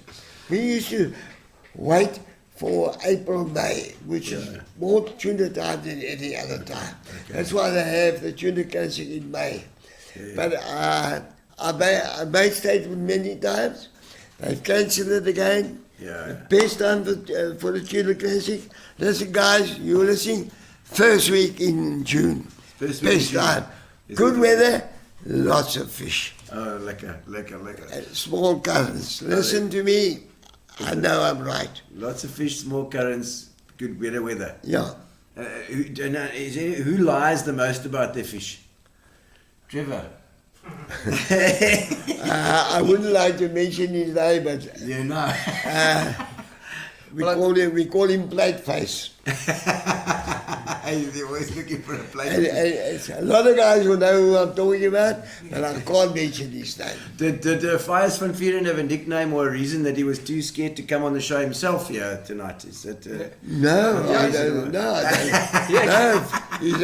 I have the best respect for Fires. For many people, No, he he's did a have a nickname. great Oh, person. you have a nickname? What No, is he did have a his nickname? On our boat, he was called the Mule The Mule. because he was big and he was strong. Yeah. But He did all the heavy work. He still had a lot to learn. Let's put it that way. The late And Willie Ross, my dad- he my dad gave me was- the mule. But my dad actually made a mule out of brass and inlaid it into the wooden gunnel at his fishing spot, and he used to fish over the mule. Mule, go there, fish in your Says spot. Georgie world class, he says. He says, Gino, you have one of the greatest fishing legends in the world. He's known worldwide. Thank you, Colin, man. I fished many places. Yeah. New Zealand, Australia, Honolulu, south of India. They catch marlin south of India. Wow. I fished in the Caribbean for tuna. I fished south of France. I've been. I wanted to go to the Great Barrier Reef, Yeah. but it never happened. So. And it was very expensive to fish there, and I couldn't get a booking on a boat. gee whiz, So okay. I came back to South Barrier Reef. Africa. But that's before he was born. Okay. And When he had money. Before yeah. Before Masterman took my money. Yes, mastermind. Because you were a watchmaker, you said before, eh? So it was a Yeah, trade. I started the Armour Rock when I was 17. I wanted to become a doctor. I had 7 distinctions in matric. Jeez, like. I George. couldn't get Scholarship. a scholarship Yeah. to go to university. My father worked on the railway, he couldn't afford it. So I did the thing I loved most, working on mechanics. Yeah. So I became a watchmaker. And I was very wealthy at one stage, Yeah. but I lost a lot of money. Yeah. But I ended up with 3 jeweler shops. When I sold the 3, I invested. I don't want to mention the bank. They said, Oh, you could say master bond. I think No, there's a lot of they people said, here. invest your money in Master One. It's as safe as a house. It's so safe that I lost my house. Yeah, yes. But you know, life. 7.2 million rands I Yeah, lost. and that back then, eh? Hey, That's a lot of money. I would have Yeah, been for sure. very wealthy Yeah. today. No, look, Maybe I I mean- wouldn't have been alive. Yeah, you know, but you know, your life doesn't revolve around money in the end. It's about it's about your family and about your friends and your fishing, which you clearly Yeah. love. You know, so Listen, I've had a good life. yeah, I wouldn't change it for the world. Yeah. I've got 2 beautiful sons. yeah. Claudel is my daughter. Okay. From my first marriage, she was Yes. born deaf. She's still deaf. Yes. And she's sending comments, but she can lip read No, very well. There's also the Facebook, Claudel. I see the Facebook thing here. I hope it works nicely for you as well, for the guys that are deaf. I've actually had people before asking about it, and I think Facebook does it automatically. You can set I'm it. so glad, because Yeah. now she can hear what we're talking Yes, about. well, she can read it. She Yeah. can read it. She must be And a her good husband reader. is deaf, and she's got a deaf boy as well. Okay. But he speaks very well. Okay. And she went to Catholic school. Yeah. In Cape Town, St. Dominic School for the Deaf. Uh-huh. I never sent her to there was a place outside of Cape Town. Worcester. Worcester. Yeah. I never sent her there. I could afford to Dominic's. send her to a good school. And she did a matric there, and she worked for many firms. She's very bright. Sure. And I love it to bits. Yeah. And she knows I love it. Is there anything left on your fishing bucket list? I don't think so. You've done everything. I think so. Do you obviously look back with nostalgia on those days as well? Well, I couldn't have chosen a better sport. Yes, sir. Yeah. I would never have played bowls. Yeah. I was always too small for rugby. Yeah. I played a bit of cricket, but I couldn't have done a better sport for me Yeah. because I was never ever a big strong guy, but I was strong in my fishing. Yeah. Let me put it this way. Everybody needs to find that little niche or that thing that they can. Oh no, I love catching fish. Yeah. What put me on the road when I was 6 years old and I caught that big mullet. Yeah. And no fish has ever been caught in cookhouse of that size ever. Just lots of cook. That's where all the cake is. Yeah, I see it, yeah. Do you, are you still active with the fishing now? Are you still going every now and again? No. I've sold my boat myself. You know, you come to saturation point. Yeah. But I would still like to go and catch a leerie. I spoke to Tues and I said, take me out, man. I would love to catch a leerie. You know? Yeah. And sometimes I think of buying a rubber duck and go and catching a leerie myself. Ray's going to roll his eyes soon. The thought of you riding a rubber duck around. Make sure it's got your seagull motor on. Yeah, I'm going to put in that seagull. I think you should be catching some rock bullies with your grandchildren if you got. Have you got some grandchildren? I've got grandchildren, yes. Yes, yeah. How many grandchildren then you got? I got 3, 4, 5, 6. Six grandchildren, yeah. 6 of them. And do they like fishing as well? No, they're not bloody interested, man. They haven't had a even chance. Cade. I couldn't get him into fishing. Is it And his father loved fishing. David loved fishing. My boys, nah, they don't want to fish. Oh dear, you failed in that department there. Yeah, Funny, they chasing the cookhouse. yeah. funny enough, Kate actually started asking to go fishing. So I think that he's so? starting to. Oh, there we go. Maybe Yeah. get him an interest. You know. Maybe he must buy a boat. Kate, he's watching now. You better ask your grandpa now for his advice. You know, and his tricks. Tell your dad to buy a boat and we go halfies. He'll have the expensive half. I'll just pay the petrol. Well, you can call it Master Bond 2. Yo, it was expensive, these boats. No, it hurt me. It killed me. You know? Yeah, I'll tell you. Bucket list, we're going to catch a leerie at Humewood, Georgie. He says that's fires. Oh, Fires. oh. He says you're going to go to Humewood and catch a leerie. Well, I tell you, I can go there tomorrow morning, and I guarantee I'll catch a leer fish if I can catch a mullet, if I can catch a elf. Whereabouts in Humewood do you go there? You know where the ropes are? Yeah. There's a little rock there, and the ropes go that way, Yeah, those big blocks. Where it used to be the tower there. Yes, yeah. But tomorrow there's going to be 10,000 people there. Ah, that's a problem, man. That's a problem. You used to turn that bugger off. Anyway, Say, shark! I shot a leer fish amongst those big bricks. Those bricks they used to launch the boats through there. That Yeah. used to be a Yes. place to repair repair the fishing boats. boats. To the old dry dock. Yeah. The old dry dock. Yeah. They shot a leer fish there of 39 pounds or something. No, 26 kilos or something. 26 like that. kilos. They A shot massive fish Spearfish. that Spearfish. wide. Spearfish. They shot another one now. Yeah. Is it? Also big. I don't know what's on. I see some oaks there. I always wonder if I'm swimming around there, they're shooting their bloody. There's a lot of things. We used to throw Don't wear silver around when the you point fish. of the breakwater. Yeah. And then if it gets quiet, we go all along down the breakwater, round the back line of King's Beach, and turn there by the diggers and go back again. And I caught many fish between that rock where I'm talking about, where the ropes are, and the breakwater itself. Jeez, like. John Allen is saying, and I remember you mentioned earlier, George and his dancing prowess at Arthur Murray. So he's a bit of a dancer. Eh? Yeah, well, I became a dancing teacher when I was 16. A dancing teacher as well. Yeah. Well, I had a knack for dancing. I still love dancing. Yeah. Even today, I love dancing. Your son's not following suit. No, they. When I see him, David, Raven was 8, David was 11 or so. I said, listen, you're going with me, Arthur Murray. Who's Arthur Murray? I said, I'm going to teach you to dance. No! Daddy, I'm not a singer. I said, it's not ballet. It's not ballet, it's dancing. You know? Gary says, did George fish with Bobby Bush from J-Bay? Yes. Bobby Bush. Yeah. Who was that? Bobby Bush. He used to go out at Jeffreys Bay. Okay. I fished competition or two with Bobby Bush, mate. Okay.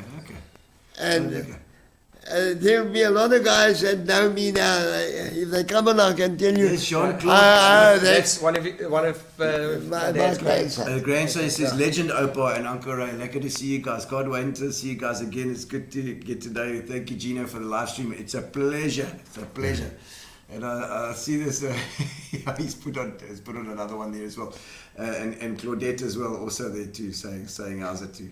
But I think what we must do is we're going to do just a few of these getting to know you questions, because we'll go because there's other stuff that you do, like the dancing. And is there anything else that you're interested in? Or Dancing and fishing, that's all. Dancing and fishing. And Getting to having, know you, getting to know all about you. Mandarin or go The to... Mandarin Inn. Yeah, we used to dance here on Friday and Saturday night. You go to Manetti. No, too far. I don't drive in Proper PE person. I don't drink and drive. Oh, okay. If I go there and I have too many things, I leave my car and catch a taxi. Okay. Oh, good. No, don't drink and Because drive. the oldies are normally like, it's all right, we'll take a chance. But clearly you're okay with that. Yeah, I was So- called for drunken driving. Oh, that's a long time ago. And my dog disappeared and I got off. Oh, okay, lucky for And, you. and can I tell you something? Yeah. I was about 10 meters from home. Yo, really? Oh my goodness. So it's those life lessons. Those are life lessons. I hope you're going to cut that one out. No, we'll push mute on it. Yeah, it's fine. Now listen, there's a lot of my guests that come on that have been to jail. Have you ever been to jail? Never. Never. I do visit Ray and Mel now. Oh, yeah. No, that's only jokes, you guys. Yes, no, because quite a few of my guests have been in jail before. Yeah, a little night here and there. Oh man, is there something that you ever get tired of? Is there something that you're tired of it now? That's it. You're fishing. It's not. No, I never ever got tired of fishing. I can still fish for the rest of my life. Dancing, not. No, I love dancing.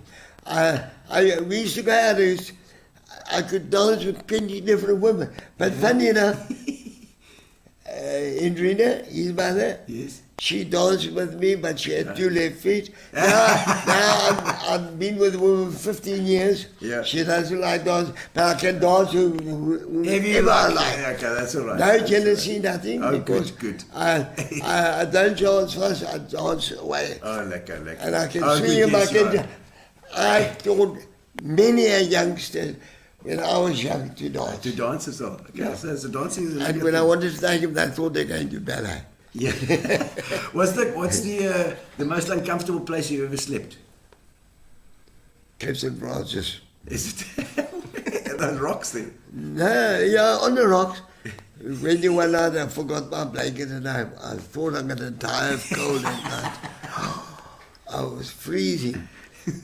I got in my Land Rover, started the car and put the heater on. Yeah. I still couldn't. In the morning, I was like frozen. No petrol and Blue. frozen. No, we always had enough fuel, eh? Oh, you know. And I could always get fuel at the lighthouse. Okay. Many yes, of people got left behind, but the lighthouse keeper was.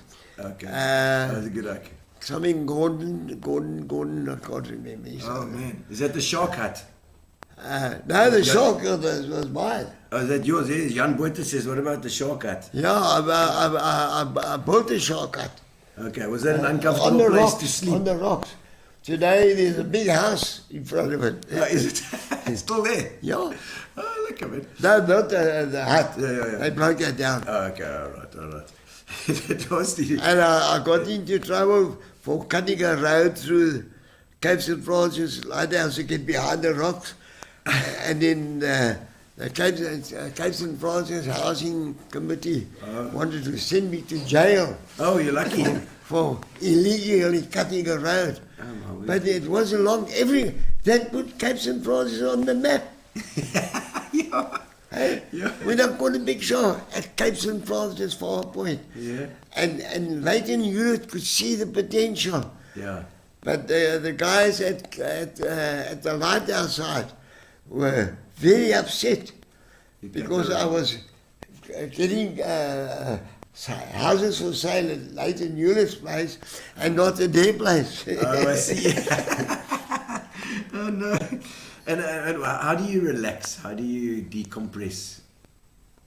I watch a movie or something, or put on a fishing movie, or read a good book. That's how I relax. But I'm a bad sleeper. I wake up 2, 3. I wake up at 20 past 2 this morning. I went to sleep at 10 to 4. I'm a bad sleeper. But I don't get overexcited. I'm a pleasant person. Always been a pleasant person. Favorite food? Fish. Favorite dessert?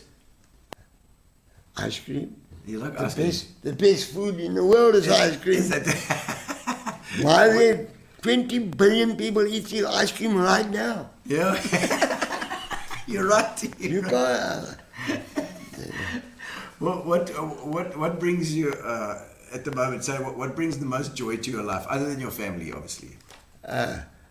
Joy to my life is when I see people going ahead and making a good life for themselves. I love people who are successful. I really do. And I praise them. Yeah. Do you have anything that you own, a thing that you own that you truly cherish? My fishing rods? You like it? Yo, I love them. I got reels for 40 years, 50 years. Is it? The little coffee grinders. Yeah? I don't coffee grinders.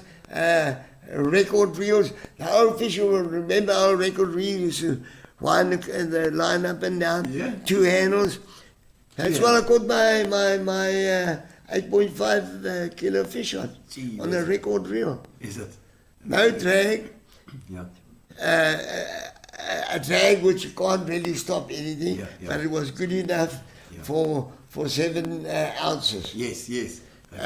Those days you couldn't get a smooth enough reel like you get today with Shimano's. Yes. They're smooth as silk today. Yeah. Go for it. All that technology, eh? Yeah. Music. You into music?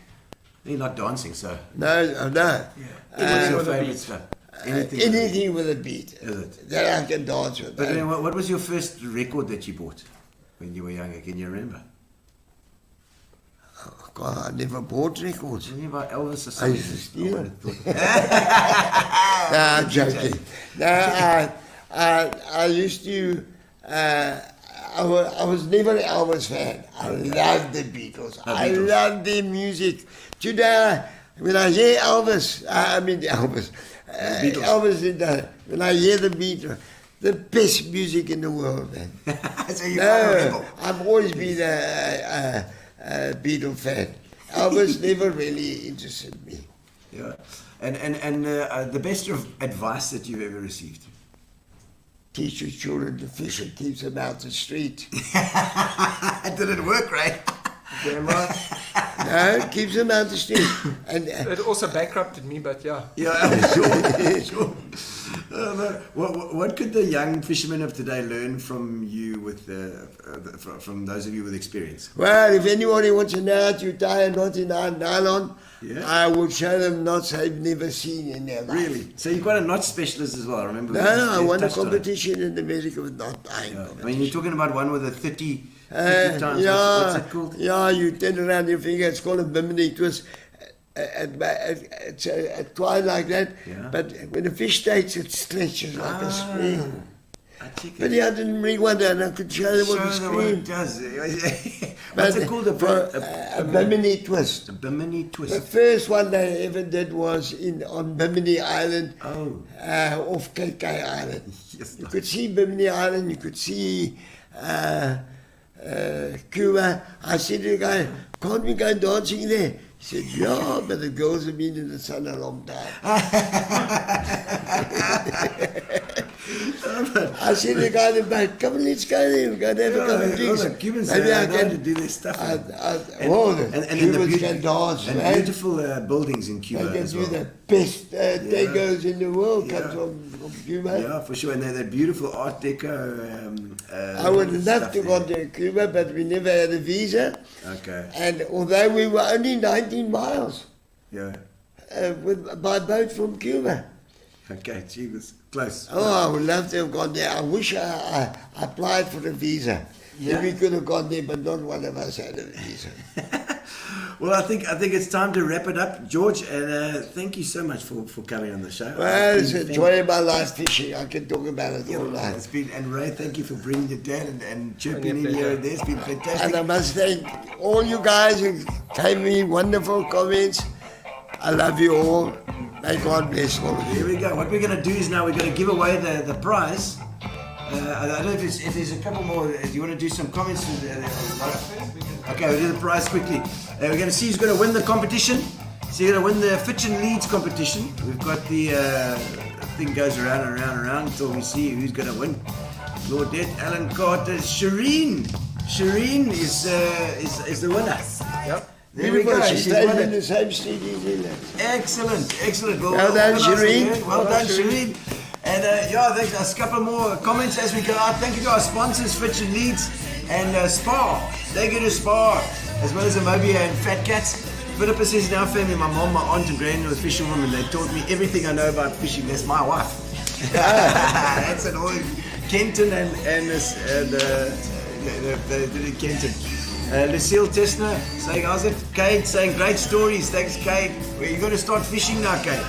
And Dagan as well, there as well. Cindy Keats, true legend of a fisherman, she says. Dagan's my other grandson. There we go. Bonnie Nielsen. That was an amazing stories. Thank you, Kate. Bonnie, goodness. Here we go. And Dave, thank you, Dave. Lucky to have you on as well, buddy. Nice to see that you're still doing well. And we'll check you on Facebook. Jean-Claude Smith says, no, Claudel, she loves you. My daughter. Yes, She looks just like me. She does. You can see me. Just slightly younger, that's what. Not don't look 85 just yet, Claudel. Thanks, guys. And we'll see you remember on Thursday, it's John Rushmere. Don't miss out. John Rushmere. I knew John very well. Oh, he's a good chap. I remember when he got married to a Miss PE. Oh, yes, or Miss that's Taylor Shirley. Queen. And they came to my house. We had a fish fry. Nice. How the fish fry started, I used to catch a lot of shad. Yeah. And Relax, sit down. Coming out of PE town. Drink, find a shot. Never mind your liver. Get to Gino's spot. Gino's spot! Get to Gino's spot. Gino's spot! Have a laugh, have a giggle, and exercise your middle. Have